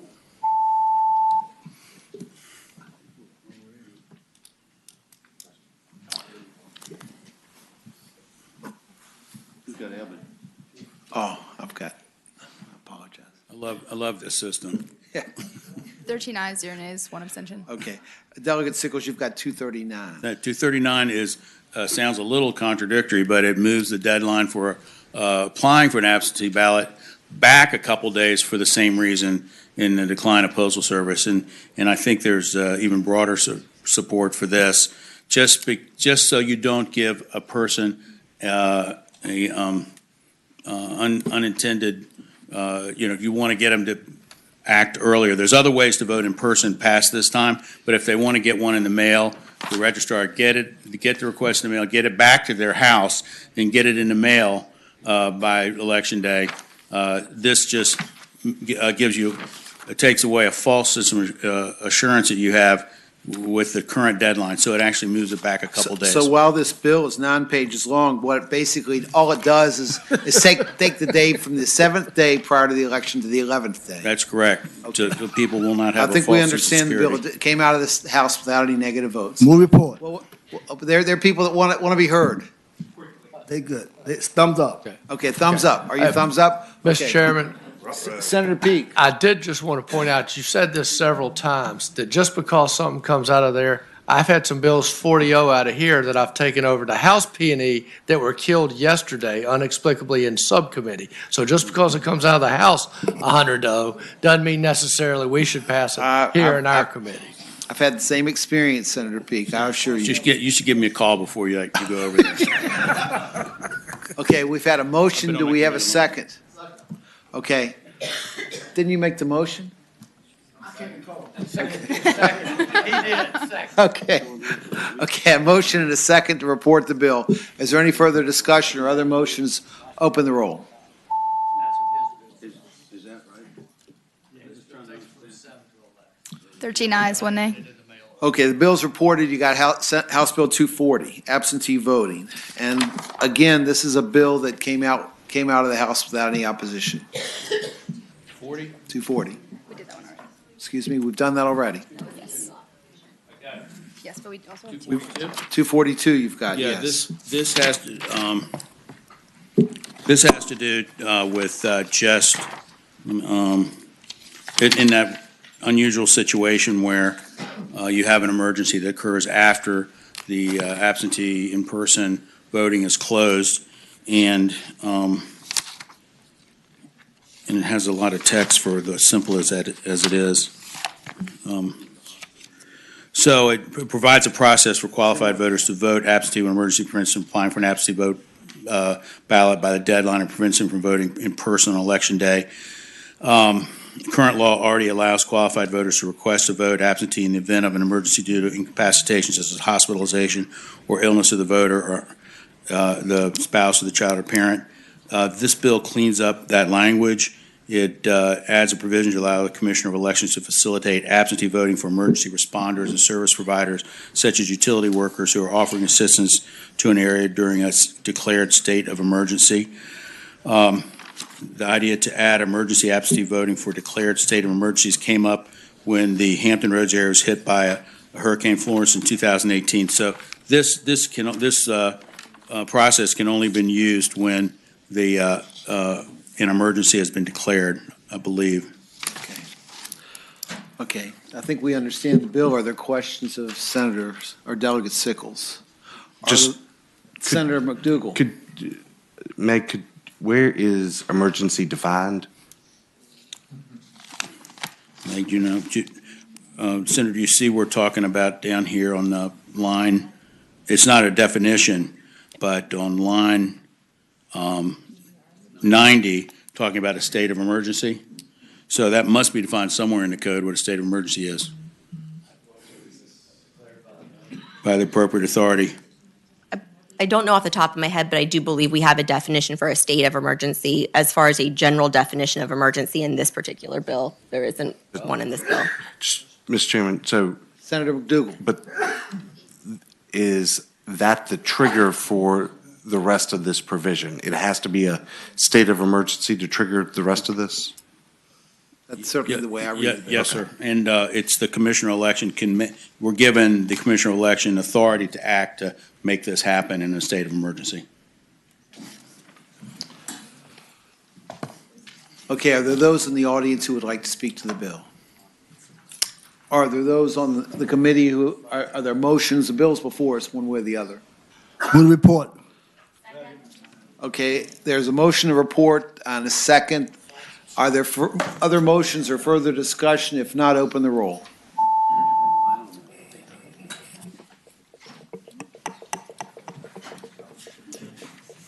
Thirteen ayes, 0 nays, 1 abstention. Okay, thank you. And Delegate Sickles, I just noticed you've got another bill on the committee. I mean, for some reason, you want the whole docket. We're going to have the Sickles docket. These are simple bills. Okay. Just to help help government run better. 237. Mr. Chairman, Senator Spruill. delegate, and then you be sure that my son's on the end. You make sure you be nice to him on the end. To peek, you be nice to peek on the end. Remember that. All right.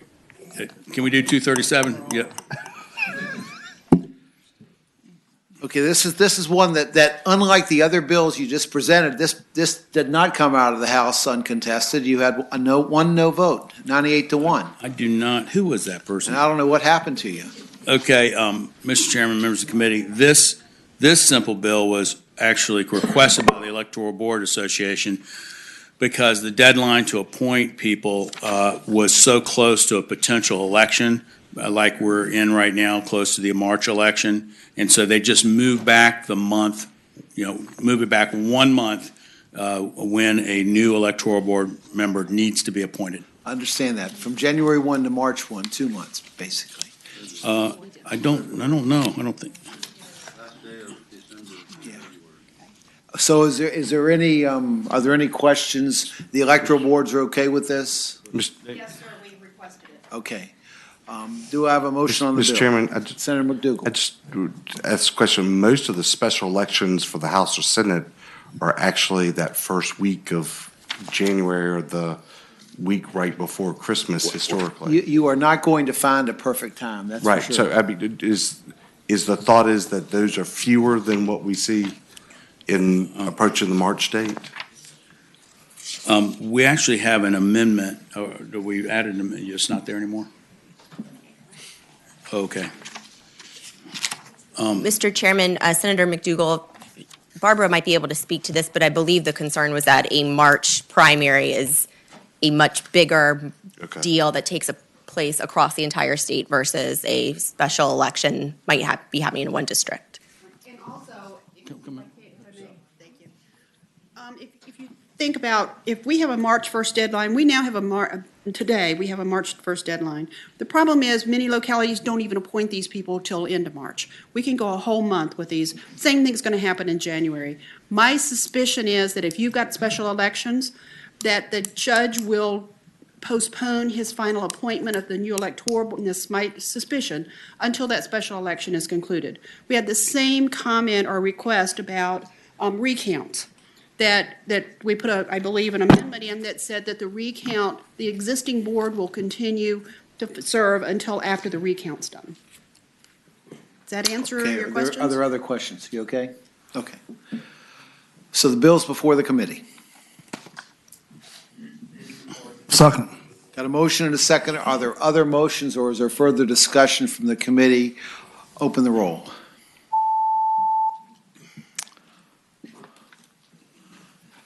We are subdued to your awesome power.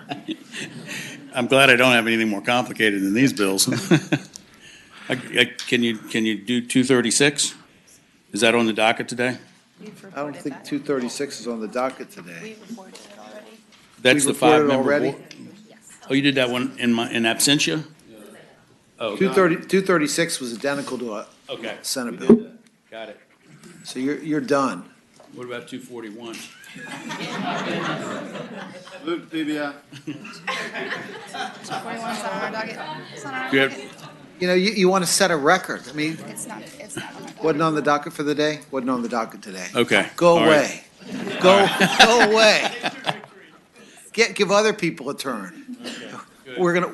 I've got my nice United Community bag here. The next one's House Bill 88.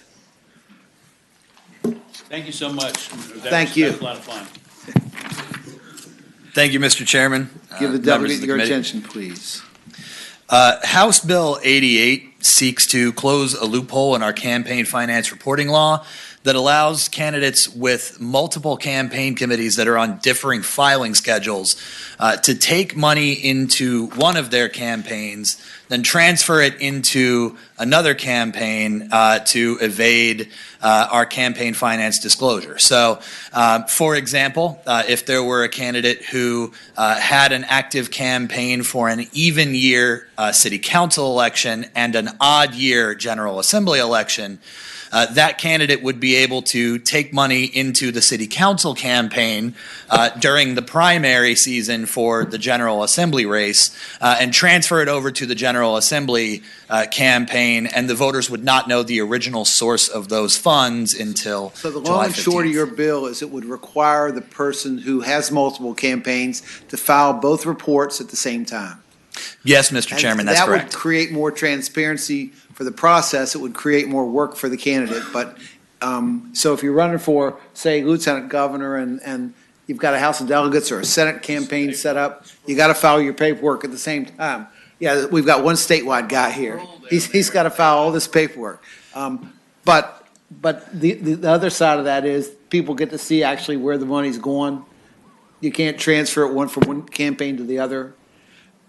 Yes, Mr. Chairman, that's correct. Apologies to any senators who have multiple campaigns, but this bill would close that loophole by requiring any candidate with multiple campaigns to file campaign finance reports for all of their active campaigns anytime any of their campaigns has a required filing. I think we understand the bill. Mr. Chairman? Yes, Senator McDougal. And this, if I'm reading this correct, this is not just for local or General Assembly offices. It also includes congressional and federal offices as well. If you're, is that right, Meg? I mean, Mr. Chair, Senator McDougal, federal offices and candidates who are seeking federal offices aren't subject to our Campaign Finance Disclosure Act. if you're running for a local office or state office, you'd have to file it. So, Mr. Chairman, Senator McDougal. I guess so.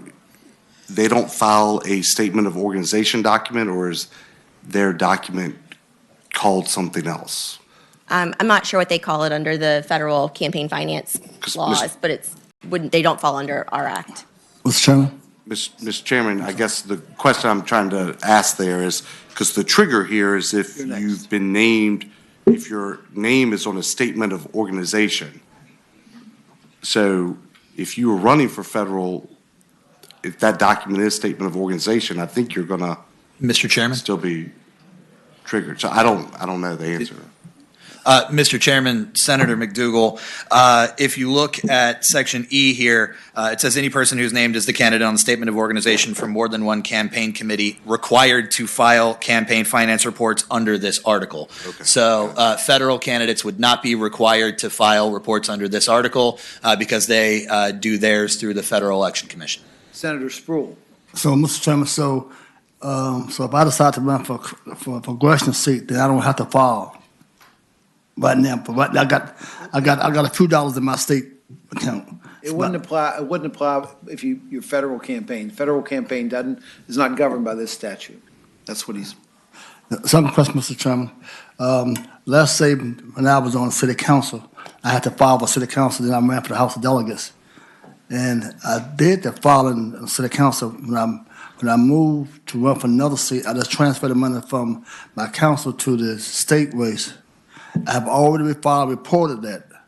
So then when the time to make a report for the state, I got to file that. So how am I cheating or getting around the system when I filed for the money from the city council? I already filed that. They know about it.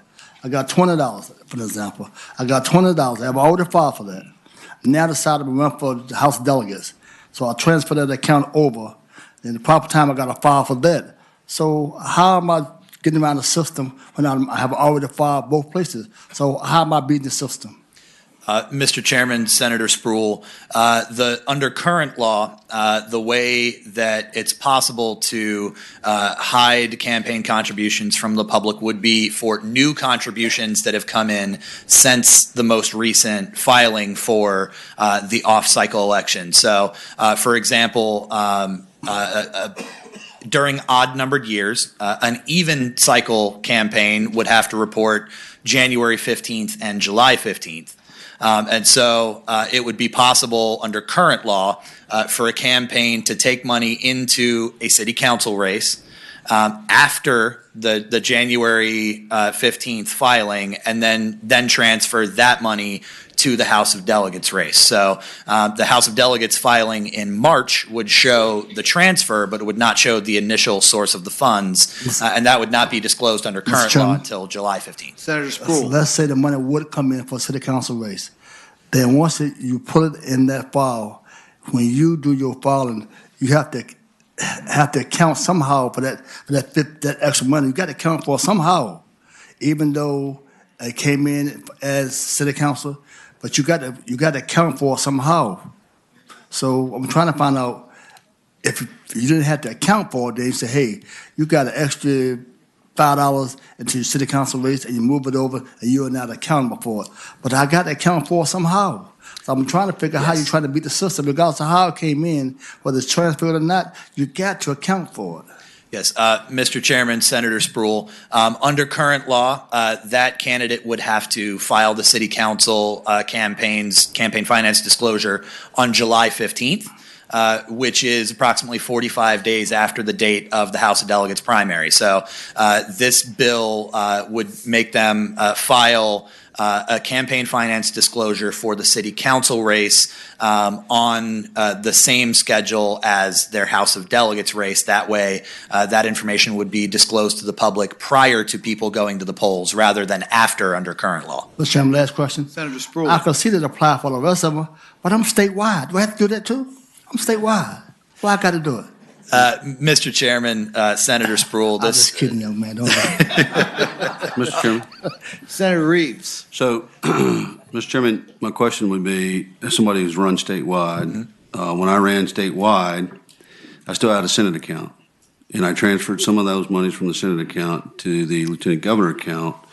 Under this bill, if I got money in the Lieutenant Governor campaign and that had a different reporting dates, at that same time I filed for the Lieutenant Governor reports, I'd have to again file my Senate reports at the same time in a dormant account.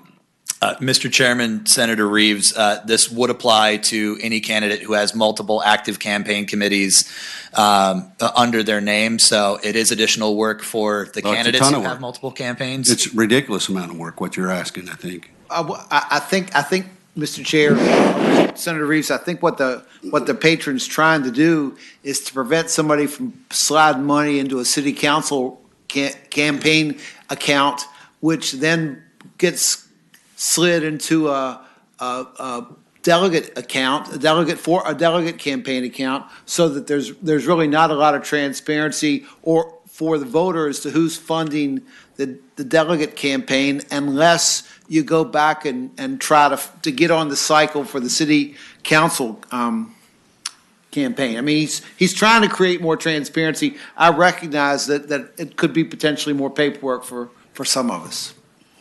Mr. Chairman. Senator Bell. Your first bill to P&E?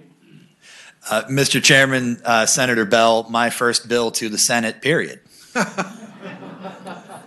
Mr. Chairman, follow up. Senator Bell. Would this apply for any PAC committee as well, or just a campaign committee? Mr. Chairman, Senator Bell, I believe this would apply to campaign committees. So that would be, the committees for an active run for a specific office. I don't believe that this bill, as written, would change anything for PACs. Okay, are there additional questions? Are there people in the audience who feel a need to speak to this bill? Come on up. You're for it? If you're for it, that's enough for us. Okay, he's for it. We can vote for it now, okay? The bill is before the committee. Is there a motion? Okay.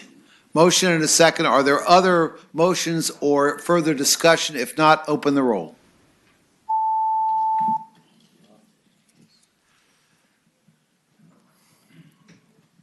12 ayes, 2 nays. Okay. Congratulations, delegate. Okay. Do you have another bill? Mr. Yes, Chairman, I do. haven't voted on the prevailing, no, just kidding. You have another bill.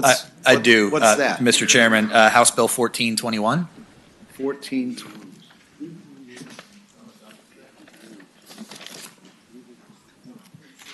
1421 sounds familiar to me. Yeah, okay. Okay, I see it. It's on the list. 1421, turn your attention to 1421. It's near the end of the agenda, I think. Thank you, Mr. Chairman, ladies and gentlemen of the committee. House Bill 1421 comes at the request of the Department of Elections. This bill would require local registrars to print a copy of their poll book for each precinct. It's currently encouraged that they do so. This would require it. This, I believe, came about because there was an incident in one of our localities where the electronic poll books went down and they did not have a printed backup. And for a couple of hours, every voter in that locality had to vote provisional. So this is aimed at making sure that as many voters as possible can vote the regular way rather than having to vote provisional, and I believe is a good government measure. Okay, and this is an administration bill, is that correct? Yes, Mr. Chairman. Okay, I think we understand the policy. Are there questions from the committee? Are there people in the audience that feel a need to speak to this bill? Does it need to go to finance? Don't mess it up. Mr. Chairman, the Registrars Association, and I'm speaking on behalf of the Registrars Association, we do oppose the bill, primarily because if you run into a situation during the middle of the day and electronic poll books go down, we start using paper poll books. You know, the paper poll books are not marked who has voted previously in the day or not. So you wouldn't have any documentation of who had voted and confirming whether someone who showed up had already voted or not. I know some of our larger localities, particularly in Northern Virginia, have issues with printing paper poll books. Okay, but the registrar's solution for the problem of the machines going down is you just don't vote. You don't have poll books. You know, our solution is the current practice. If the electronic poll books go down during the day, allow the voters to cast provisional ballots, and then let the electoral board make a determination about whether those ballots should be counted once we verify that the voter has not voted at another time, either by absentee or on election day. Okay. Mr. Chairman? Senator Spruill. Question question. No, that's to you, sir. I didn't know your name. I apologize. Yeah. It's Derek Lau. All right, then what about, let's say the machine, everything's working fine, but those who come in to vote by provisional ballot anyway, because they didn't have the proper documents. Now all of a sudden the machine breaks down, and now whoever's in line, they got to vote for provisional ballots. They are votes counted that night before the next day. Anyone who casts a provisional ballot, the electoral board will review those provisional ballots the day after the election during the canvass. Today after the election. Yes, sir. Where in most cases, when the election is over with that night, we have declared that Senator Creedy's elected president. And there are 2,000 provisional ballots. The next day, we found out that he is not president. So those people who votes would have counted that night, but because the machine went down, now they got to wait and be counted as a provisional ballot. Right? Well, I would just say I think that this is a very rare occurrence. Okay. Anyway, so this is a very rare occurrence. Mr. Chairman? Like this to happen. Senator Spruill. Also, to the young man's point of view, I don't mean to call you a young man, but to his point of view, when President Obama ran the first time at the Coffee Center in Chesapeake, that precinct made national news. For 2 hours, the system went down. And we had 700 people outside waiting for 2 hours to get somebody to bring some machines back in and what have you, before people could even vote. So at least with the book process, you can get some of them going rolling until the machines come back up. So you're saying that for that amount of people who are outside waiting, they voted for a provisional ballot, that means their vote is not counted that night. But then they treat like every other provisional ballot, so you can do the book work to keep things rolling until they fix the machine. Thank you so much, sir. Thank you, Mr. Chairman. Senator Spruill. Okay, thank you, Mr. House. Ms. Hanley, you have a question. Fairfax County has sent paper poll books to each of its 243 precincts as long as for a long time. And we do that because, not just because the poll book might go down, but there might be a storm. We had an earthquake, we had to move outside. Sometimes you start other places. And sometimes there's a misconception that you have to send your whole jurisdiction to each precinct. No, you don't. You're just sending the precinct to that precinct because only the precinct votes in the precinct, at the risk of using the word precinct too often. So it is a good fail-safe method. There are some things that are going to be a little difficult with it, but it's better to have it than not. And that's in North Virginia too, right? Okay. What? That's in North Virginia, right? That's in Northern Virginia. Senator Boysko. Mr. Chair, I have a question for Kate Hanley. Senator Boysko's got a question. Of course you do. So the gentleman who just spoke before you mentioned that if someone has to vote using the poll books, that their ballots are cast as provisional. What does Fairfax County do? Help us understand. It depends on how long you're out. If you start with no power, if you start in a hurricane, you start with the poll book, and then you go through and enter those on the list in the same way that you've done that. You have to make some additional. You have to go above and beyond in order not to count people twice or to be sure you've counted everybody that you should. And if you have other issues, then you're going to have people vote provisionally. But it is good practice, I believe, to have a paper poll book as a backup. I tend to agree with you. Let me ask you how Fairfax County handles the issue of making sure that people don't vote twice. What if somebody's voted once, they've been marked on the electronic book, but not on the paper book? If it's a case of the power being out, somebody in the polling place can go back and enter in that they mark that they voted off the paper ballot, mark it in the electronic poll book, check it in. But what I'm saying, if you've marked it electronically at 9 o'clock, the lights go off at 11. We hope the lights are off till 3. That is a complication. But you're not going to shut down the precinct, and you're not going to, that's one of the kind of situations that you have to make a judgment call. It's not the answer for every problem, but it's an answer for some problems, and anytime we can answer some problems, we should. Mr. Chairman. Senator Peake. Don't you? I remember voting before we had these electronic things. And you voted on a poll book. And you had these paper poll books. Yeah. I gave my ID Yeah. and my name and my address, and she put a check by my name when Yes, she she handed did. me the ballot. That's still the way it works in Bath County. Can't you still do that? Yes, we still do that. And so if you do that when they get the paper, if the power's out, then you've got a check mark Yes. by the book that they got Yes, it. absolutely. In It the can't be Millbrook that precinct hard. in Bath County. Yeah, it's okay, that thank way. you. Okay, the bill is before the committee. Second. Motion and a second. Are there further motions or discussion? If not, open the roll.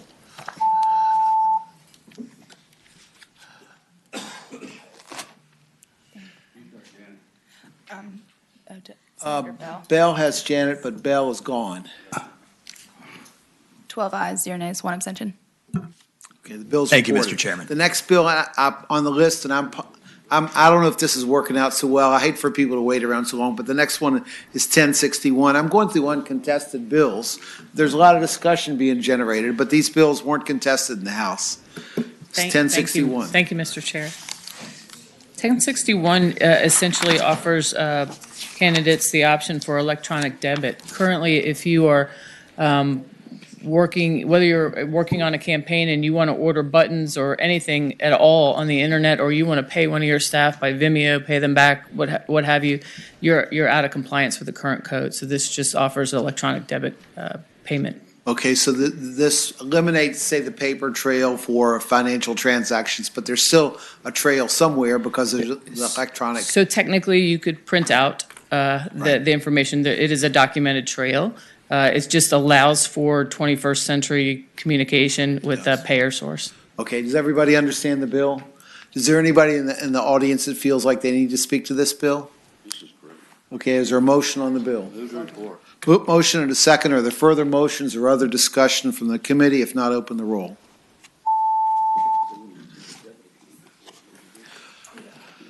Thirteen ayes, 0 nays. Thank you. Okay, the next bill is House Bill. You've got another bill? Yes, sir. Okay. Thank you, Mr. Chairman. Sorry. It's House Bill 1062. And this simply is sort of a stand by your ad addition that applies to text messaging. It's important, we all can campaign and we're allowed to say whatever we want to say, but we also have to put our name behind it. And so this just extends that to the text messaging. If there are any questions? So this basically just says if you have a text message, you've got to say this is. Adams for delegate, paid for and authorized. Paid for and, Yes. yeah, sure, okay, I got it. what fault? Excuse me? Do we know what fault? But the texting font is all the same size. Mr. Chairman? Senator Sproul. Yes, sir. So if I text something to delegates Reed, I got to. No, sir. If you're texting something on for the purposes of communicating campaign information, disseminating it, Right? Yeah. Your base, right? church list or something, and it's campaign. Similarly, if somebody were to text blindly to all of your constituents that Senator Sproul kicks puppies, that would be horrible. I love puppet. Don't say that. Exactly. And so that would be horrible, but we should know, who's At responsible. least 15 feet, right?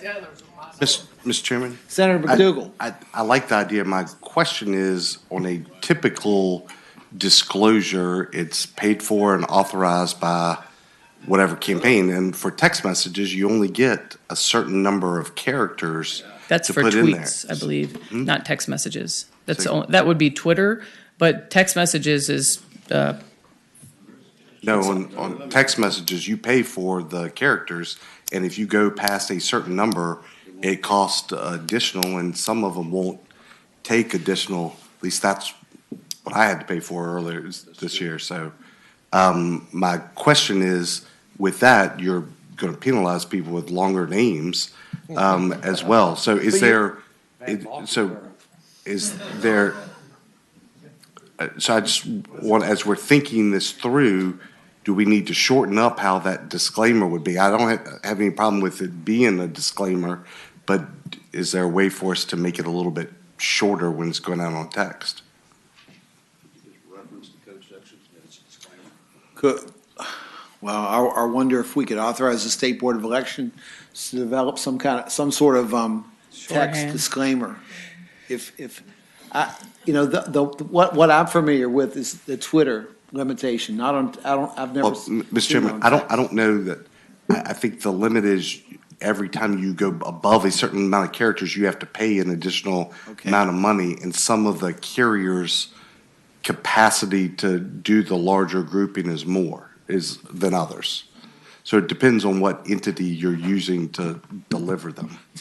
Meg, does it make sense to put an amendment somewhere that, or an enactment clause that authorizes the State Board of Elections to develop some sort of regulation with respect? Mr. Chairman, could I ask a question? Sure. To Senator McDowell, Mr. Chairman.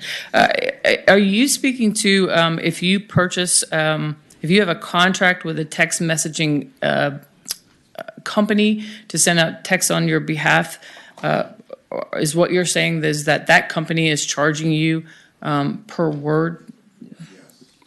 Mr. Chairman, I just got a text message to say he is wrong. It says no cost per word. So, Mr. Chairman, I would be happy to share my text company service with. I don't think she's talking about a regular text. She's talking about a contract you develop with some communicating third party to send out a mass text to your target audience. Yeah. Is that what? Yes, Mr. Chairman. But, Mr. Senator when McDougal. when you do that with those companies, it might not be per word, but if you go above a certain number of characters, the cost does increase on that. So, I mean, when we were developing these all in the fall, they were very specific about how much you could get in there to your price jumped, and the prices were anywhere from 8 to 12 cents, depending on what you were doing per Well, message. I guess, so. Senator But McDougal, I guess my question is, in a text message, we're communicating short blips of information. Can we find a way to make the disclaimer a shorter Mr. Chair, I have a version? question. Would it be possible to, within this somehow,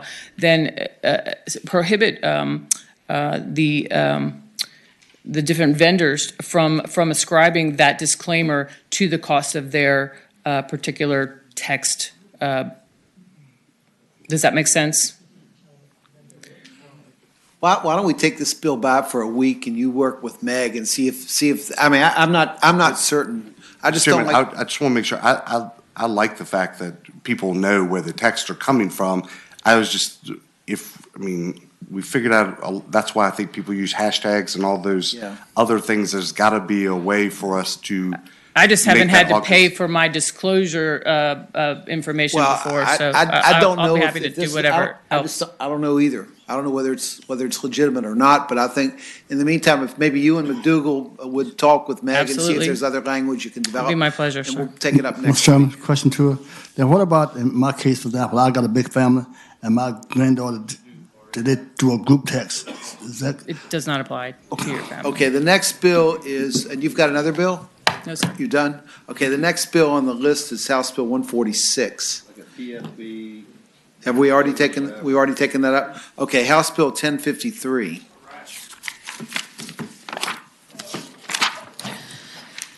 Thank you, Mr. Chairman, members of the committee. This is, I think, a relatively simple bill. It codifies an existing executive order getting rid of the machines that count votes. You still have machines, but you have a voter verifiable paper record that is used in the machines so that the machines are not hackable. You can check the paper record afterwards. That is currently the law. It wasn't the law a few years ago, but by an executive order of the governor, it was put in the law. This makes sure we can't go backwards and codifies in the law that you always get a voter verifiable paper record.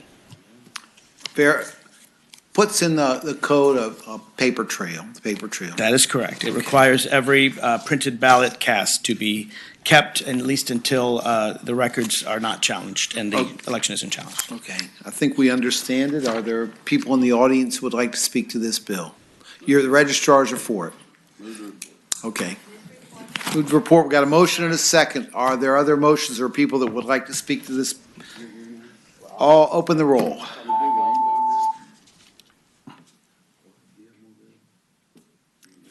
Okay. 1053 is reported. Thank you, Mr. Chairman, members of the committee. I do have one more bill. Okay, what's the other bill? It's HB 179. 179. Yes, you do. If I may, Mr. Chair, members of the committee, HB 179 is a bill to prevent gamesmanship in election recounts.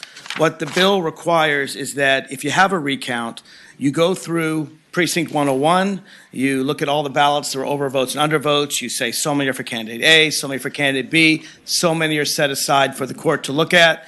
You close that box, you're done. You go with the second box for precinct 102, 103, and so forth. And then when you're done with all the precincts, only the stuff you set aside, only the ballots set aside can be looked at by the courts. That's the way I think the law should be. Current law, unfortunately, allows you at the end of an entire recount process, and this was unfortunately done in a case in 2017, a delegate case, is that when you're completely done and you've declared the winner and someone wins by one vote, you can go back in secret, go through, rifle through all the precincts you've already recounted, find a vote or two or three that you wanted to count that you didn't set aside, and then surprise the other side and bring it before the court. Now that that's been done successfully in Virginia, I submit to you it would be election malpractice, not in every election recount, for everyone to game the system and do these things in secret. And I think this closes that loophole in the law. Okay. Are there any questions from the committee? Senate Bill 179. Are there those in the audience who would like to speak for or against 179? Mr. Chairman. Senator McNichol. So then, if a court goes in to look at a recount and there's some after discovered evidence about a ballot that puts it into consideration, the court cannot look at that if at the original recount it was not set aside. Yes, what that means is, Mr. Chairman, Senator McDougal, is that you would go through and you'd look at the time of the precinct, everyone, the candidates would be there, the public would be there, you go and you decide then and there, candidate A gets this many, candidate B gets this many, and this is a ballot we can't decide, we're going to set it aside for the court. But once you close that up and everyone agrees that that's proper, and you close that precinct up, you can't in the dead of night, after you've done all this, go back and say, I'm going to look again at precinct 103 and see if I can find some more votes. Because what you did in the open, transparent process, everyone agreed that candidate A, candidate B set aside for the court. So you can't, after the entire recount is over, go back and look for some stuff with no one looking and grab something. Mr. Chairman. Senator McDougal. So couldn't it have the opposite effect of then wouldn't it be malpractice for you not to object to every single vote so that you could have that when you get to court at the end? I mean, I understand what you're trying to do, but if I'm advising somebody, I'm going to say, you don't want to run the risk. Object every single one. Mr. Chairman, Senator McDougal, I think a good campaign, if there's any reasonable reason to think that your candidate could have gotten that vote, you probably should. Maybe there's a point, maybe there's a mark, maybe there's on it. Go ahead, set it aside now. And then if you go through all of them and you find it's not enough votes to make a difference, then you don't even need to go to court. But I don't think it would be good recount advice to say, well, my candidate maybe could have won that. I'm not sure. I'll just let it go. I think the purpose of the recount is precisely to set aside the ballots where there's something unsure and do it at the time you do it. Okay, are there further questions? Are the people in the audience who would like to speak for or against the bill?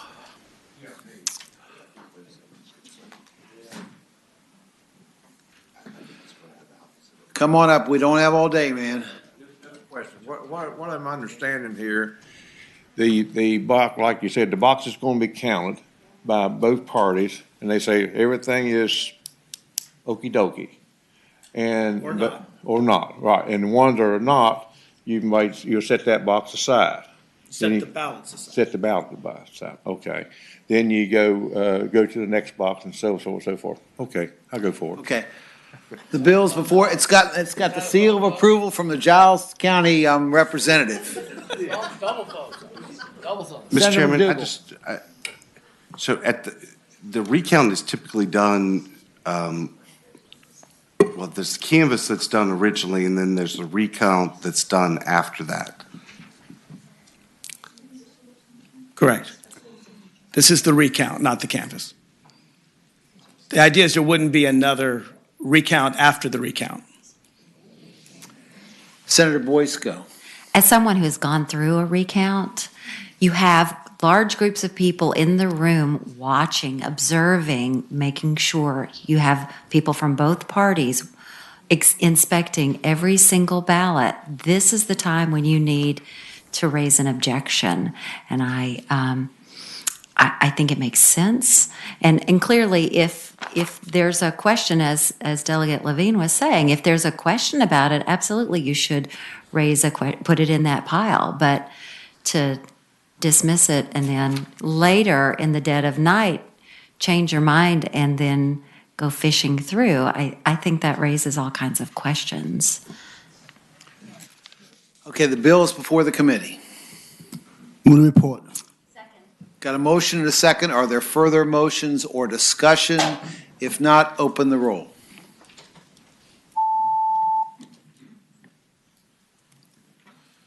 Thank you, Mr. Chairman, members of the committee. Thank you, Delegate. The next, and I apologize for, Delegate Watts, you've been here longest. Why don't you? Okay. The bill before you is 1556. And you would not have had a version of this as it grew out of I have a substitute that I would like to have distributed before I speak to the bill. But just giving you the background on the bill. Okay, well, we've got a substitute. Is there a motion on that? Move to adopt the substitute. Okay, is there a second? Second. Okay, all in favor of adopting the substitute, say aye. Okay, opposed? Okay, the bill substitutes before you, and now Senator Delegate Watts. Okay. And the problem that arose in my last election, and I'm sorry that Senator Bell isn't here, because I had any number of people in the last 2 weeks when many pieces were put out by my opponent who were calling up saying, who's Bell?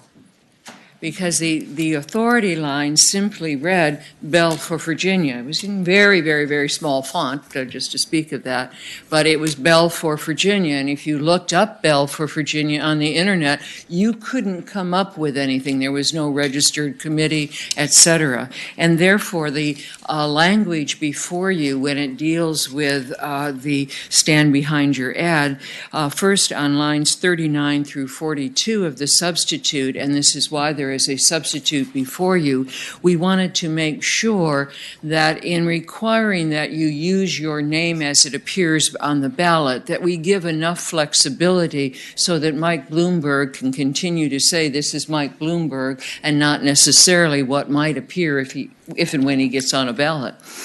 So what you have then is that the name of the candidate means either the full name as it appears on the statement of qualification, this is covering where you might have primaries, or as it will appear on the ballot, or it does allow in the case of, I believe it's our CRE deeds, CRE deeds could, the first name, middle name, or nickname of the candidate as it appears in his statement of qualification, and a last name. And the reason why we have a last name is that there are a number of candidates such as Kelly Converse Fowler who would always say Kelly Fowler rather than Converse Fowler. But this gives you enough in that authority line so that if you go on the internet, you have some idea about who the individual is.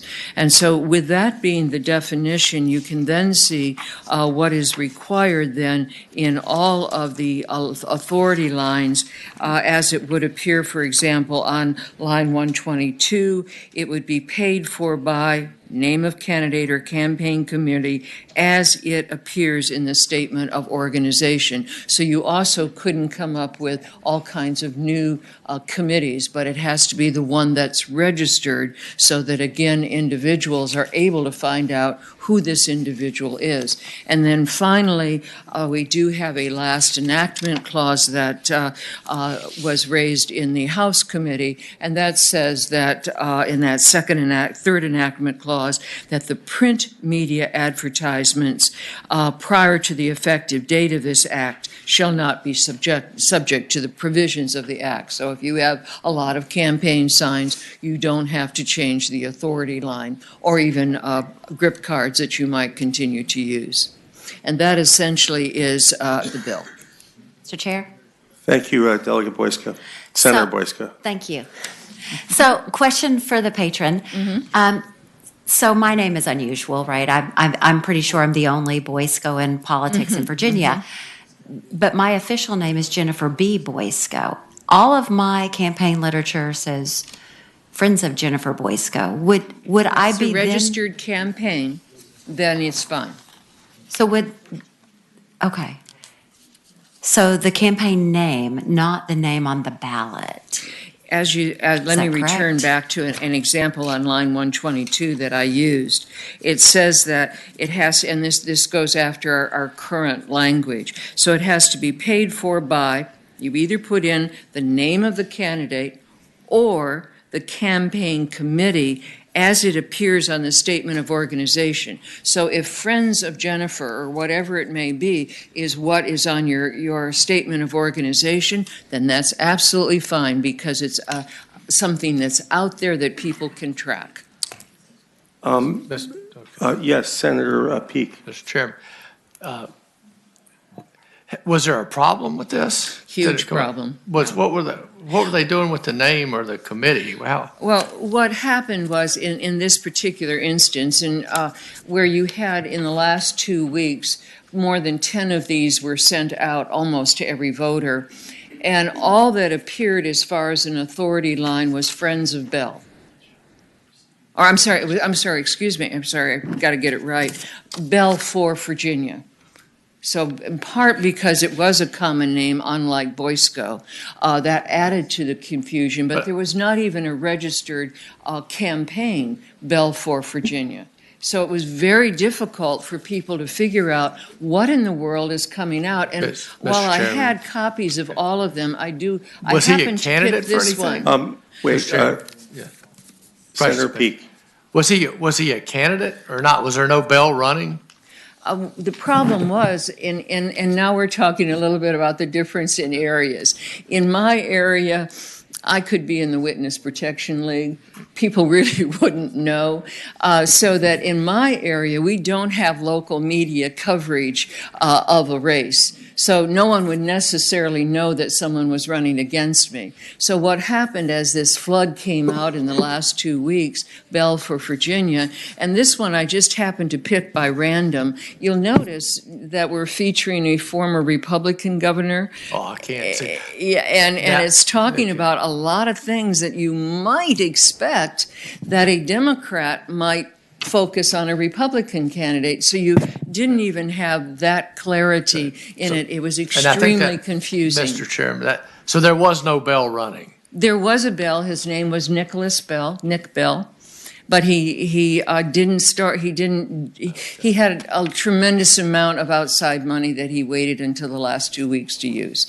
And it would have been more informative before the election had he started to use it earlier, but it was extremely confusing for many, many contacts that I got about who is Bell, sort of your question. Yes.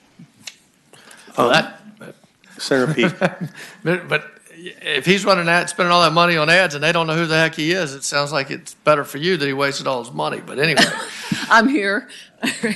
But still, the whole idea is that this is supposed to be stand behind your ad.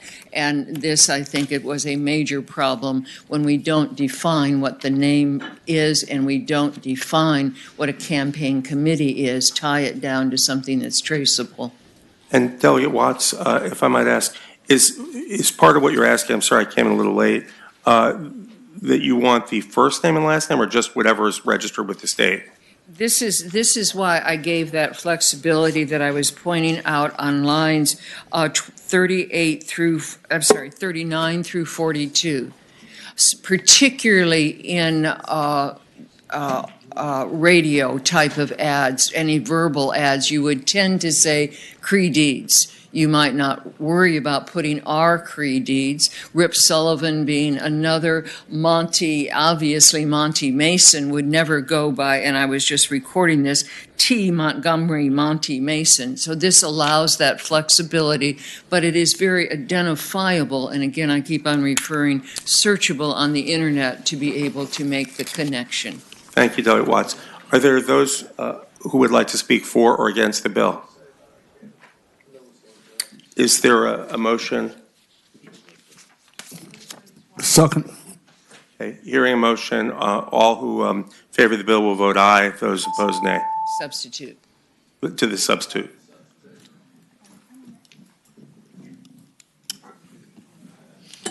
They're all, oh, right, they're all. I already voted. Yikes. 10 ayes, 0 nays, 1 abstention. I voted for him here. Okay, so the bill passes 10 to 0. Thank you very much. Thank you, Delegate Watts. And I was not here to see who was next. Do we know who was next, Meg? Oh, we have a sign-up list? Okay, Delegate Kaditis?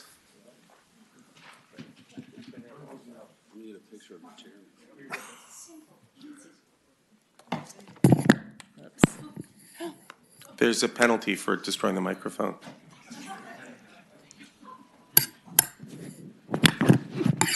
Okay. Mr. Chairman, members of the committee, this bill is HB 196. I think it's simple. It prevents employers from requiring electoral board members or assistant registrars to work on Election Day, similar to electoral officers now. So it just adds to that list. It prevents employers from punishing employees who do not work on Election Day due to electoral board duties. So it just protects them. And Delegate Kaditis, those are just the 3 electoral board members per locality. Is that who you're referring to? Electoral board members or assistant registrars. These days, the heavy elections and absentee ballots and all that stuff often require for the registrars in the smaller offices to hire assistants towards the end, and it protects them, although this is actually just for Election Day. So this would be similar to jury duty in a sense, perhaps? Right. Okay. Are there those who would like to speak for or against the bill? we have a speaker? I'm Barbara Tabb, President of the Electoral Board Association. We're thankful to the delegate for carrying this bill for us. We actually had this situation happen where in one of our localities, all three board members were told 2 days before an election that they, because of their employment, could not work on election day or canvass. They had to leave the state. We had to, at that point, struggle to get the circuit court to appoint 3 electoral boards who knew nothing about running an election to be able to conduct the election. We need this protection to stop that from happening again. Thank you again. Thank you. Thank you. Is there any discussion among members of the committee or a motion? In opposition? Or any speakers against this fine bill? Okay, we've got a motion and a second. All in favor will vote aye.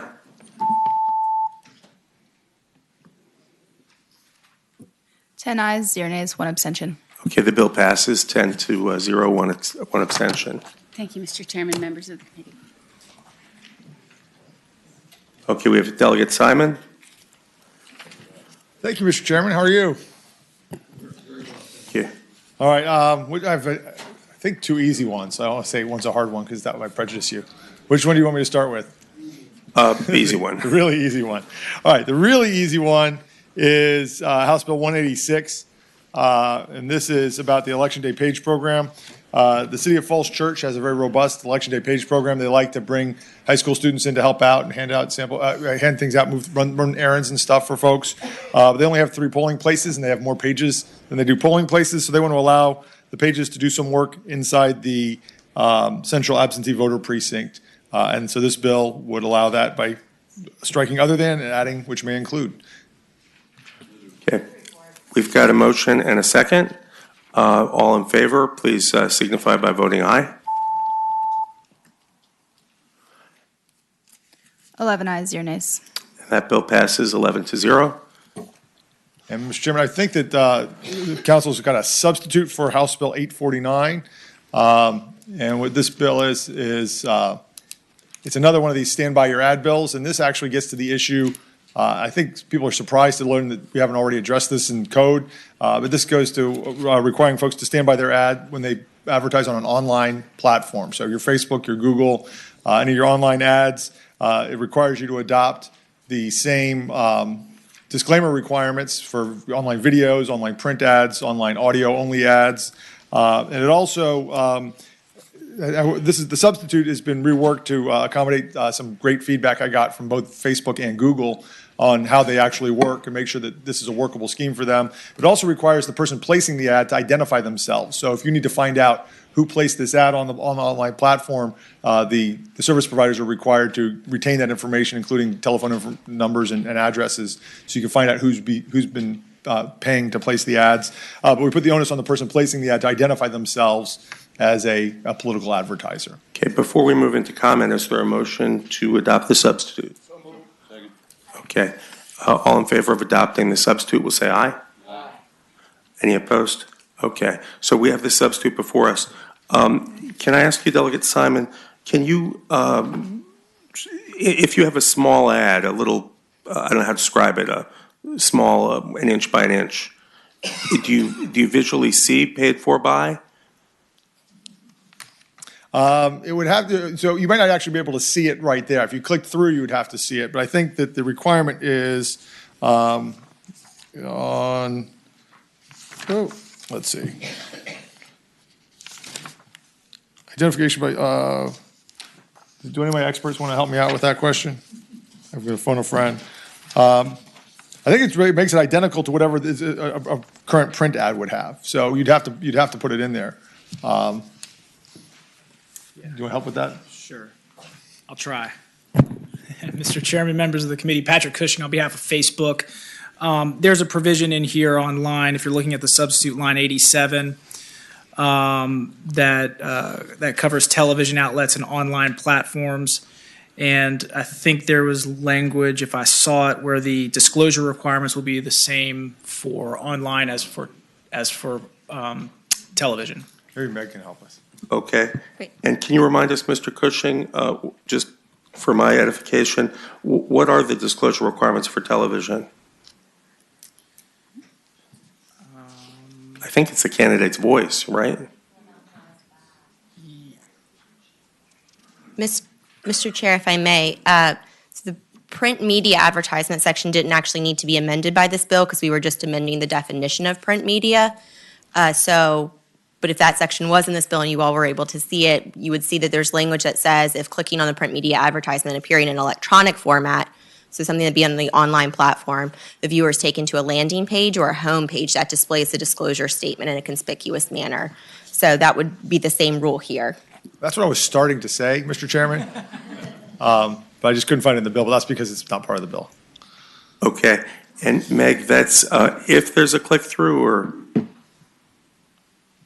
That if there's a landing page, so it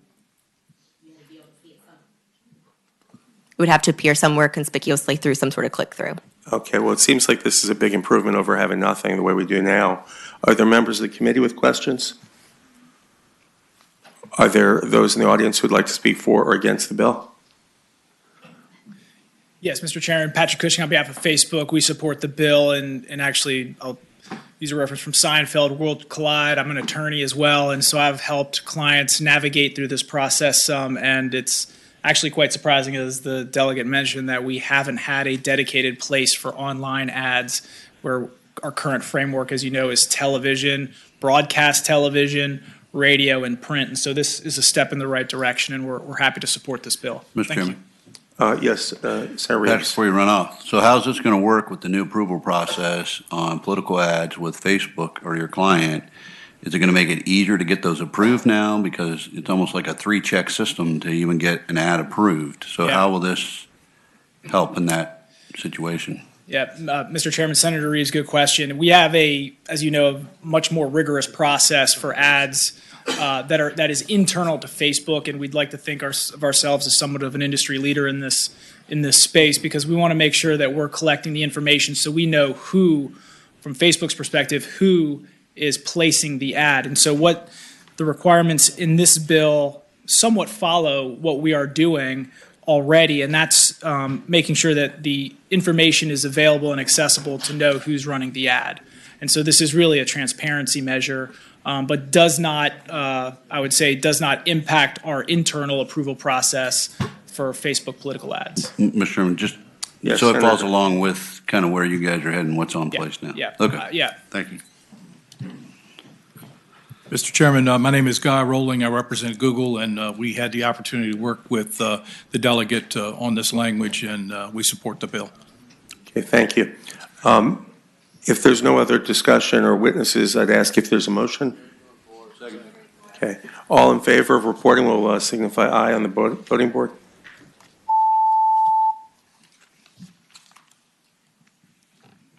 Okay. 11 ayes, 0 nays. So that passes 11-0. Thank you. Thank you. I'll go grab Betsy Carr for you.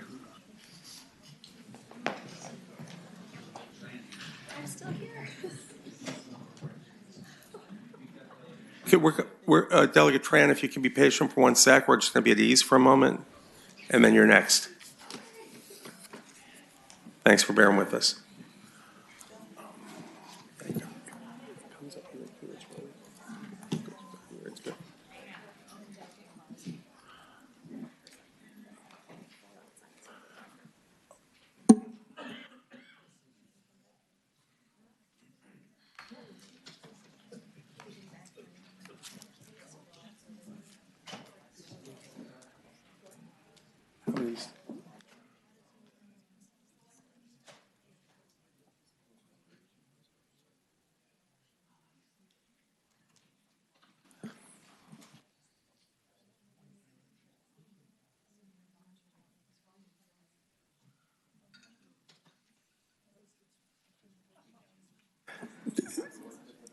Delegate Tran, I'm told that the chair from across the hall, Delegate Carr, is coming over.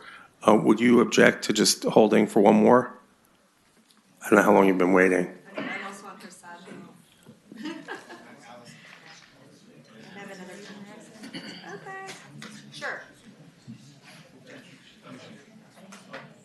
Just, we'll take you right after her if you switch off. Okay, we're just waiting for Meg. We'll be right with you.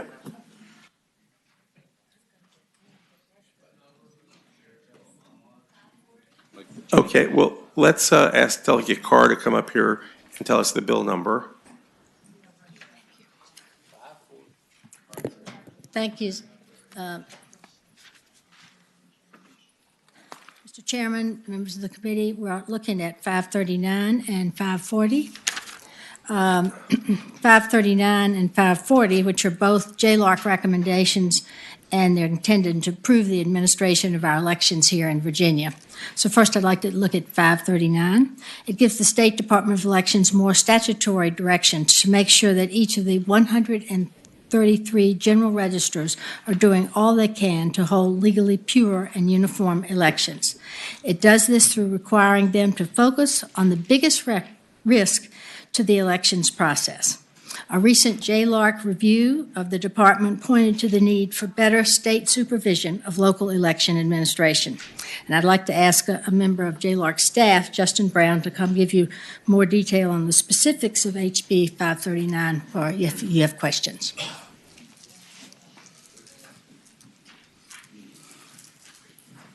If there's any questions, I'd be happy to take them.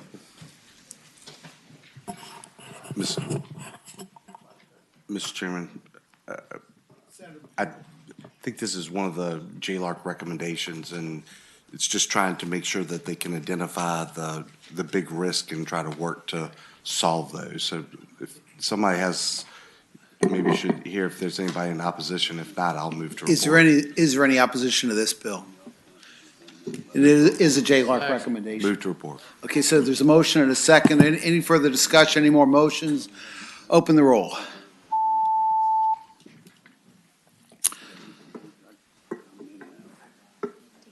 Okay, the bill reports. 12 ayes, 0 nays. Okay, Delegate Tran, you're next. Oh, you've got one more. I apologize. Just stick it on real quick. Sorry. Sorry. Thank you. 540 also implements a JLARC recommendation, is intended to codify a key staff position within the Department of Elections. Over the years, various commissioners have taken a different approach to making sure the department is well run. It is also, as you know, fairly common for a new commissioner to be appointed by each new governor. Virginia's term-limited governorship makes it possible that the agent could have a new leader every 4 years. All this bill would do is codify a requirement for the department to always have a senior classified staff person as the COO of the agency. That way, as the appointed commissioner comes and goes, there is still someone at the department who knows how the agency should be run and all the various complexities of federal, state, and local requirements for elections. In addition, I have a budget amendment that has been passed.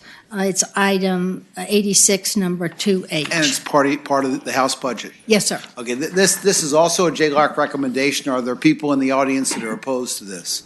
Okay, if this is reported, we have to report it and re-refer it to finance. Do I have that motion? So moved, Mr. Chairman. Is there a second? Okay, a motion and a second. Are there further motions? Are there other discussion from the committee? If not, open the roll, please.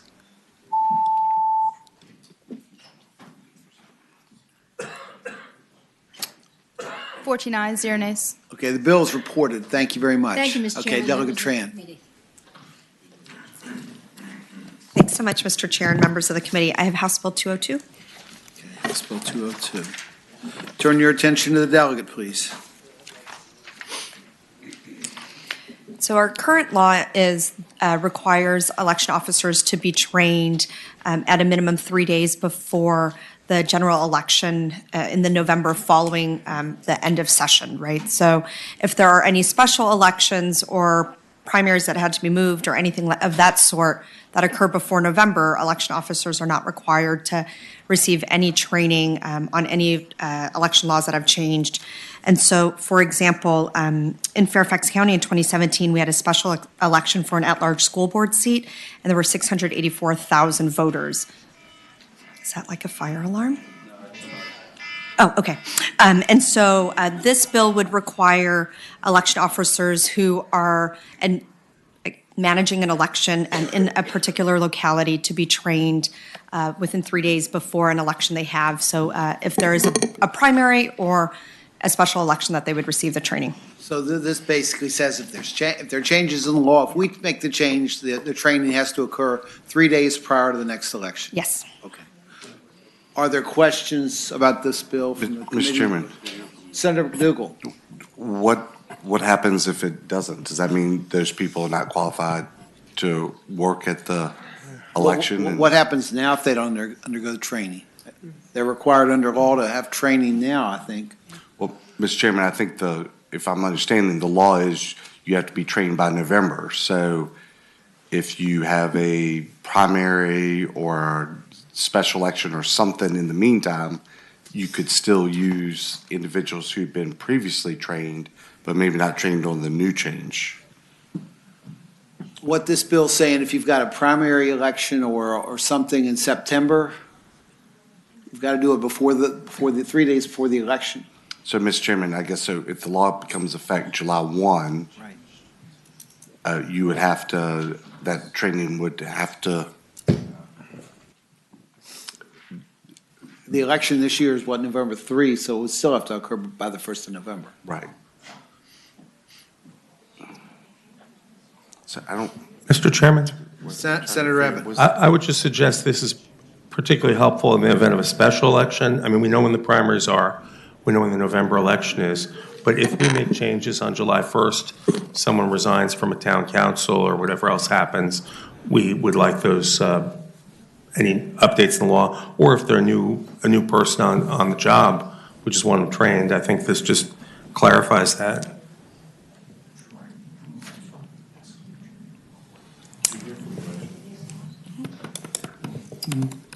I think Ms. Hanley's up. Were you going to speak to this bill?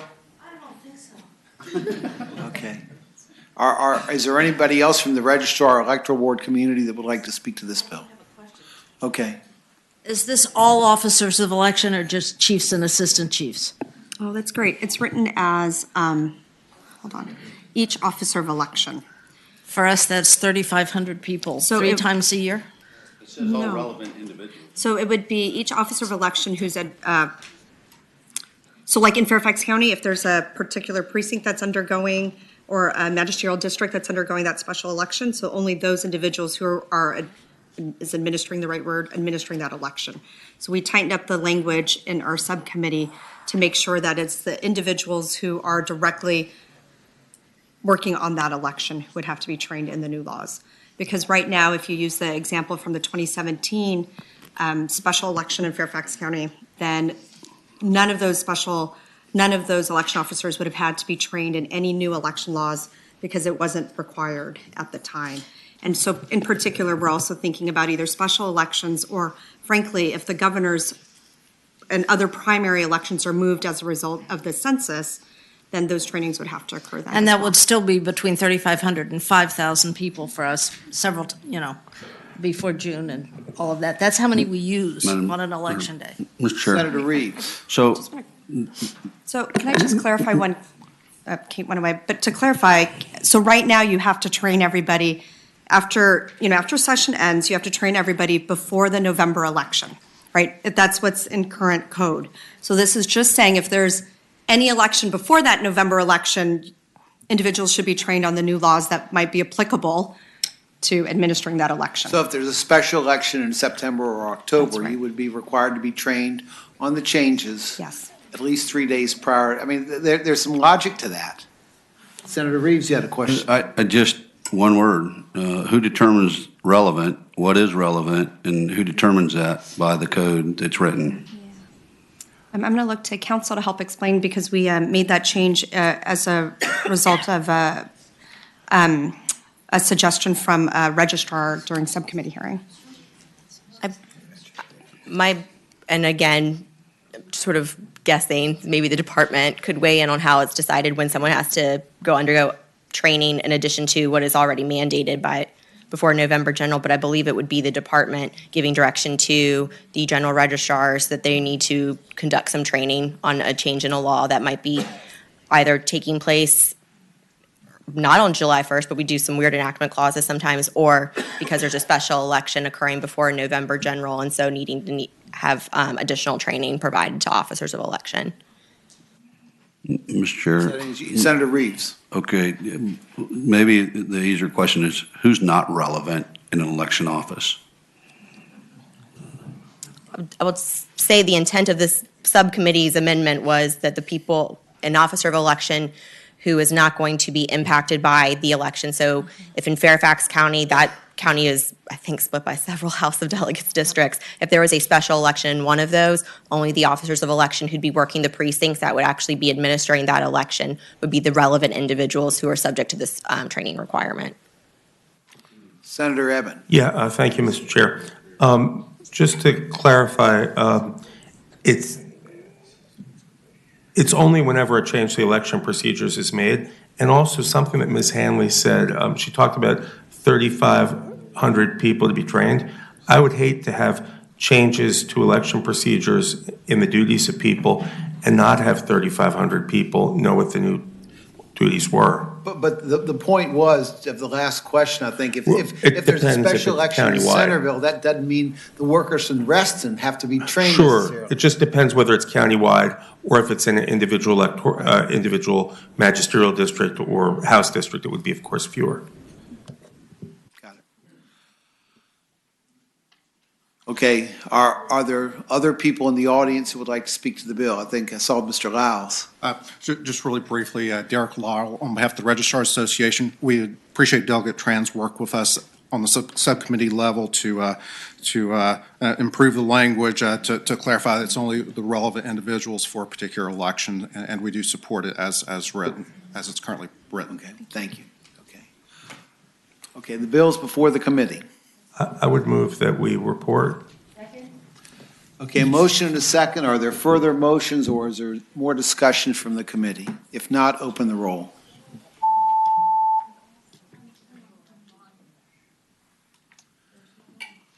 Okay, thank you very much. Thank you so much, Mr. Chair. Okay. Delegate Aird, you're sitting out there. It's good to see you. Hi, good afternoon, Mr. Chairman and members of the committee. House Bill 1362. Yes, House Bill 1362 is before you. Turn your attention to Delegate Aird. Thank you, Mr. Chairman. House Bill 1362 provides for the State Board of Elections to develop and conduct a certification program for general registrars. Throughout the 2018 JLOC report, it was mentioned that the Virginia Department of Elections should have more training and more oversight over general registrar's office, and so this legislation provides for that. The bill was brought to me at the request of the administration through the State Board of Elections. The bill essentially, Mr. Chairman, is an election administration. As election administration is an increasingly professional field, due to the technical and detailed nature of the work, it is critical to ensure general registrars and directors of elections have the necessary knowledge, skills, and abilities to effectively conduct elections and voter registration. The bill would allow formal certification so that throughout general registrars will have 12 months to be certified under the certification program, and also would allot for a 3-month waiver on a case-by-case basis as necessary. And should the certification not be complete, it would allow for the removal of the registrar. Mr. Chairman, I hope it be the pleasure of the committee to move the bill forward. Mr. Chairman? Senator McDougall. And I'm just trying to skim through, how often are the general registrars reappointed? Is that every? Actually, 4 years. 4 years. Thank you. So, Mr. Chairman, is this almost like CLEs that you and I would have to do periodically? I mean, that kind of makes sense to me that if it's every 4 years, there ought to be a basic course that you go through. I mean, we do it for every other profession imaginable. Thank you. I move to, unless somebody's, I know you got to ask for any. This will have to go to finance. That would be my motion. Are there people in the audience who would like to speak for it or against it? Look at that line building. Mr. Chairman, Derek Lyle, on behalf of the Registrar Association. Majority of the bill we do support. We fully believe that it needs to be a certification program, and we're glad that Delegate Aird has worked with the administration on this. The one concern that we have is giving the State Board of Elections the ability to remove a registrar. Registrars are locally appointed officials. The code does provide a process now to petition the local electoral board if a registrar is not administering his office according to the law, and we believe that current process in code is best without giving the state that additional authority. Mr. Chairman, I'm going to harken back to your and I's experience, and Senator Peaks as well. If you don't file your CLEs by a certain time frame, you lose your license to practice law. It just stops. And so, I mean, if you would prefer us to make this process just automatic, if you haven't filed that you've completed that within 12 months, that you cease to be in that role, I think that might make it a little bit cleaner. But this seems to grant a little discretion along that process. But I think we're kind of saying if you don't do this by X amount of time, then you're not going to be a registrar. Mr. Chairman, Senator McDougal, certainly understand that, but all we're asking for is to keep that authority with the local electoral boards instead of moving that authority to the state. I'm not sure we're taking anything from the local electoral boards. We're just creating a new set of standards. Hopefully, somebody that's going to provide a set of standards. Is that correct? Is that? Mr. Chair, I was just going to comment that on line 74 and 75, it is still the local electoral boards that are responsible for removing the general registrars for failing to complete the certification as required. If the motion would be to report and re-refer to finance. I would make that motion, Mr. Chair. Okay, motion and a second. Are there other motions or further discussions from the committee? Okay, open the roll, please. I thank the committee. Thank you. Okay, Delegate Krizik. Thank you, Mr. Chairman, Mr. Committee. This HB 220, I actually have a line amendment. Nick's got a copy of it. And what this bill does is it just requires that the envelope that your absentee ballot has prepaid postage. So it'd be like a BRM setup, and that way you're going to get. I know I have a daughter in college, and she filled out everything. She even got the at-large school board, and then she called me up. She goes, "Now what do I do?" She was looking to try to vote online or something, and I said, "No, you got to go to a post office." And she's like, "Well, I don't even know where that is." But so anyway, it's not just for the young people. It's for shut-ins and things like that. But it's just to get rid of that little 50-cent. Well, the thing I've got to ask you, Yep. and you want to adopt the line amendment first? You want to report it? Mr. Chair, after line 211, we're going to insert a second enactment clause that'll read 2, that the provisions of this act shall become effective on July 1st, 2021. So basically, it's a delayed effective date. All in favor of that amendment, or need a motion for that amendment? I so moved. Okay, we've got a motion and a second for the amendment. All in favor of it, say aye. Aye. Opposed, no. Okay, the motion's adopted. I still want to know who's going to pay. Well, that's why we have the amendment. So I will work very hard to make sure we get money in the budget next year, and also we give them some time to figure it out. But it's really not, now with the extra extended days of, I think we're going to, some of the bills coming across say we might have another 45 days of early voting. So it's not going to be as much as it's been in the past because a lot of people will be able to vote earlier. Now with no excuse absentee, again, more people will be able to vote early. So it is the localities right now bear the brunt, and that's why we've come up with this compromise where we can do this, and then we can try to get some money into the. Is it a compromise or is it you offering an olive branch? Whatever you want to call it, Senator Dietz. Mr. Chairman. The olive branch basically is It's an olive branch. a delayed effective date on the bill. Mr. Wouldn't be Chair? effective until July 2021. Mr. Chair? Would it Senator Boyce. would it be appropriate to put an enactment clause saying that if this is not funded, then it would not go forward? Or I hesitate for us to commit to this if we don't have the funding for it, but I like the concept. I like the concept too, but without the funding, it's tough. What I would be more comfortable with is a reenactment clause, and say we reenact it next year if we can come up with a figure to put in the budget. Well, the reason I would, Mr. Chairman, I'd be fine with that, and the reason I would rather that than to pass it by, it's not because I care about having another bill or anything like that. It's because there's a lot of folks out there who have been pushing for this, and they really want to see it move along. And I think that will move it along. And as I say, I will work hard to get that funding. Well, It's not a lot of funding. Then I would like a motion from somebody on the prevailing side of the amendment. Senator Evans first. I would first move that we reconsider the vote by which we passed the amendment to delay the enactment clause. Okay, you can, but let's just reenact. I think it's cleaner to just do one or the other. Is there a second on that motion?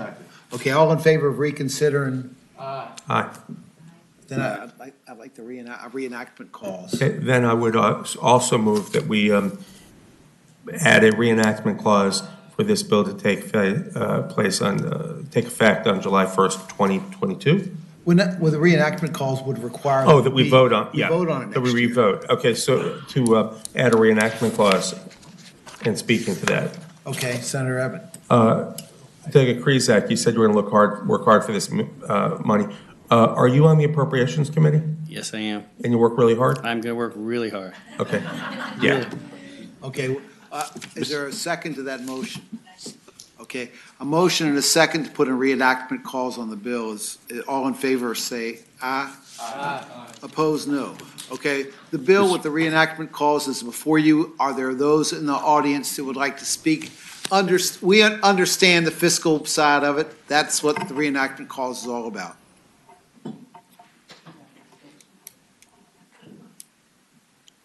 2 summers ago, Fairfax County had a focus group with our summer interns and about why they didn't vote absentee, and they said they didn't know where to buy a stamp.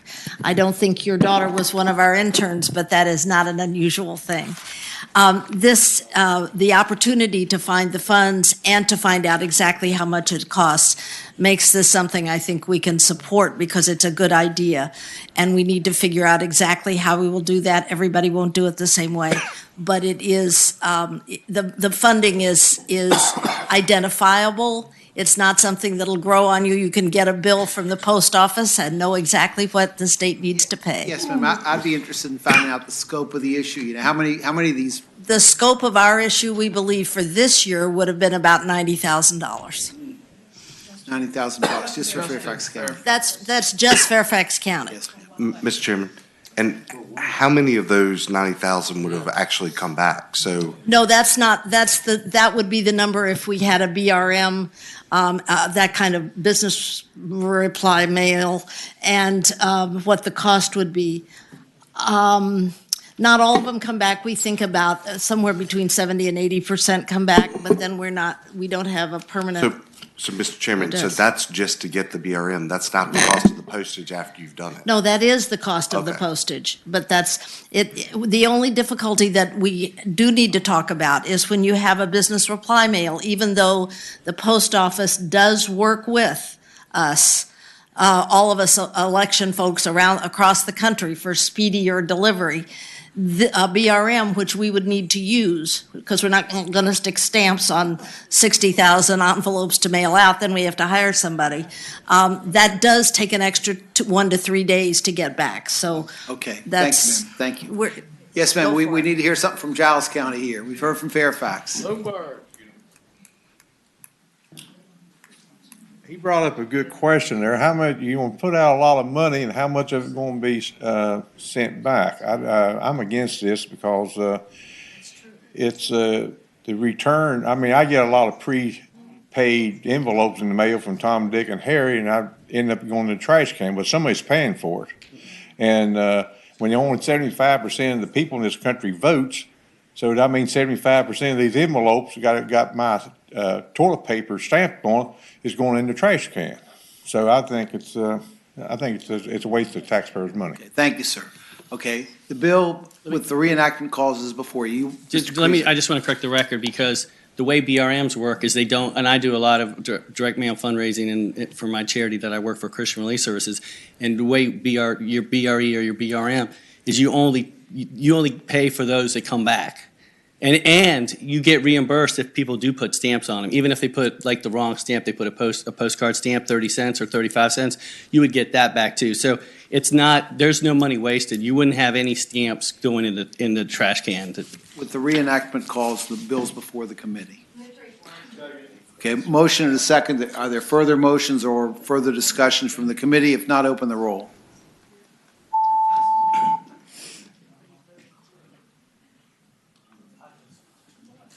Okay. 11 ayes, 3 nays. The bill's reported. Okay, Delegate Price's House Bill 1256 is going by for the day. We'll take it up next week. The only thing left on the docket is Senate Joint Resolution 110. It's gubernatorial appointments. And I assume, Meg, that we've researched it and everything's in order. Yes, sir. We received resumes and disclosure statements for everyone. Okay, I would. Go ahead. Okay, with that. Appointments? You want to go by? Do we go by? For a week, do we have that? Do we have time to? This has to make it out of this committee and then the Senate, and then it has to get over to the House and make it out of the House committee before Friday the last. You can have a second, but I've got bills in 2 committees I've got to go chase. Okay. He just wants to talk to you. The guy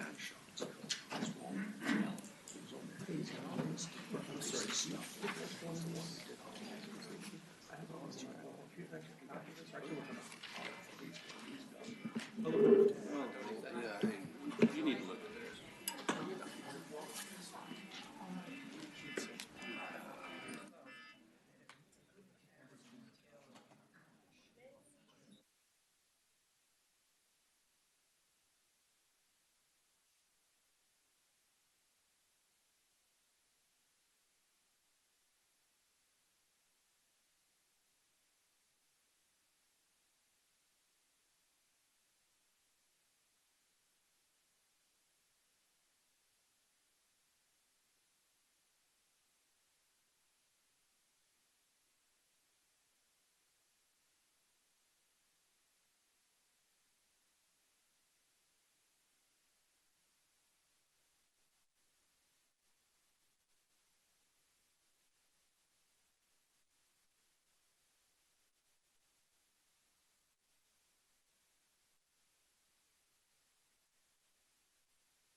Okay, as I understand, there's going to be an amendment to basically strike lines 46 and 47 from the bill. Is that correct? Yes. Okay. The amendment is to remove one individual from the Virginia African American Advisory Board. And the amendment's being made by Senator Peake. You understand? I'll second it. Okay, and the amendment's been made and second, motion's been made and seconded to remove lines 46 and 47 from the bill. Voice vote. Voice vote. All in favor, say aye. Aye. Opposed, no. No. Okay, I'm not sure people was paying attention. I think we're, Recorded vote. Ayes have it. Do we do proxies? excuse me? Okay. Okay, to do proxies, you pretty much have to do a recorded vote. So, well, do we want a recorded vote on the amendment? Would you mind taking this up maybe at your desk tomorrow? Let us have a. Okay, okay, Let's do that. we'll do that. We will take Senate Joint Resolution up tomorrow at the chairman's desk after the adjournment of the regular session. With that, we're adjourned. Thank you.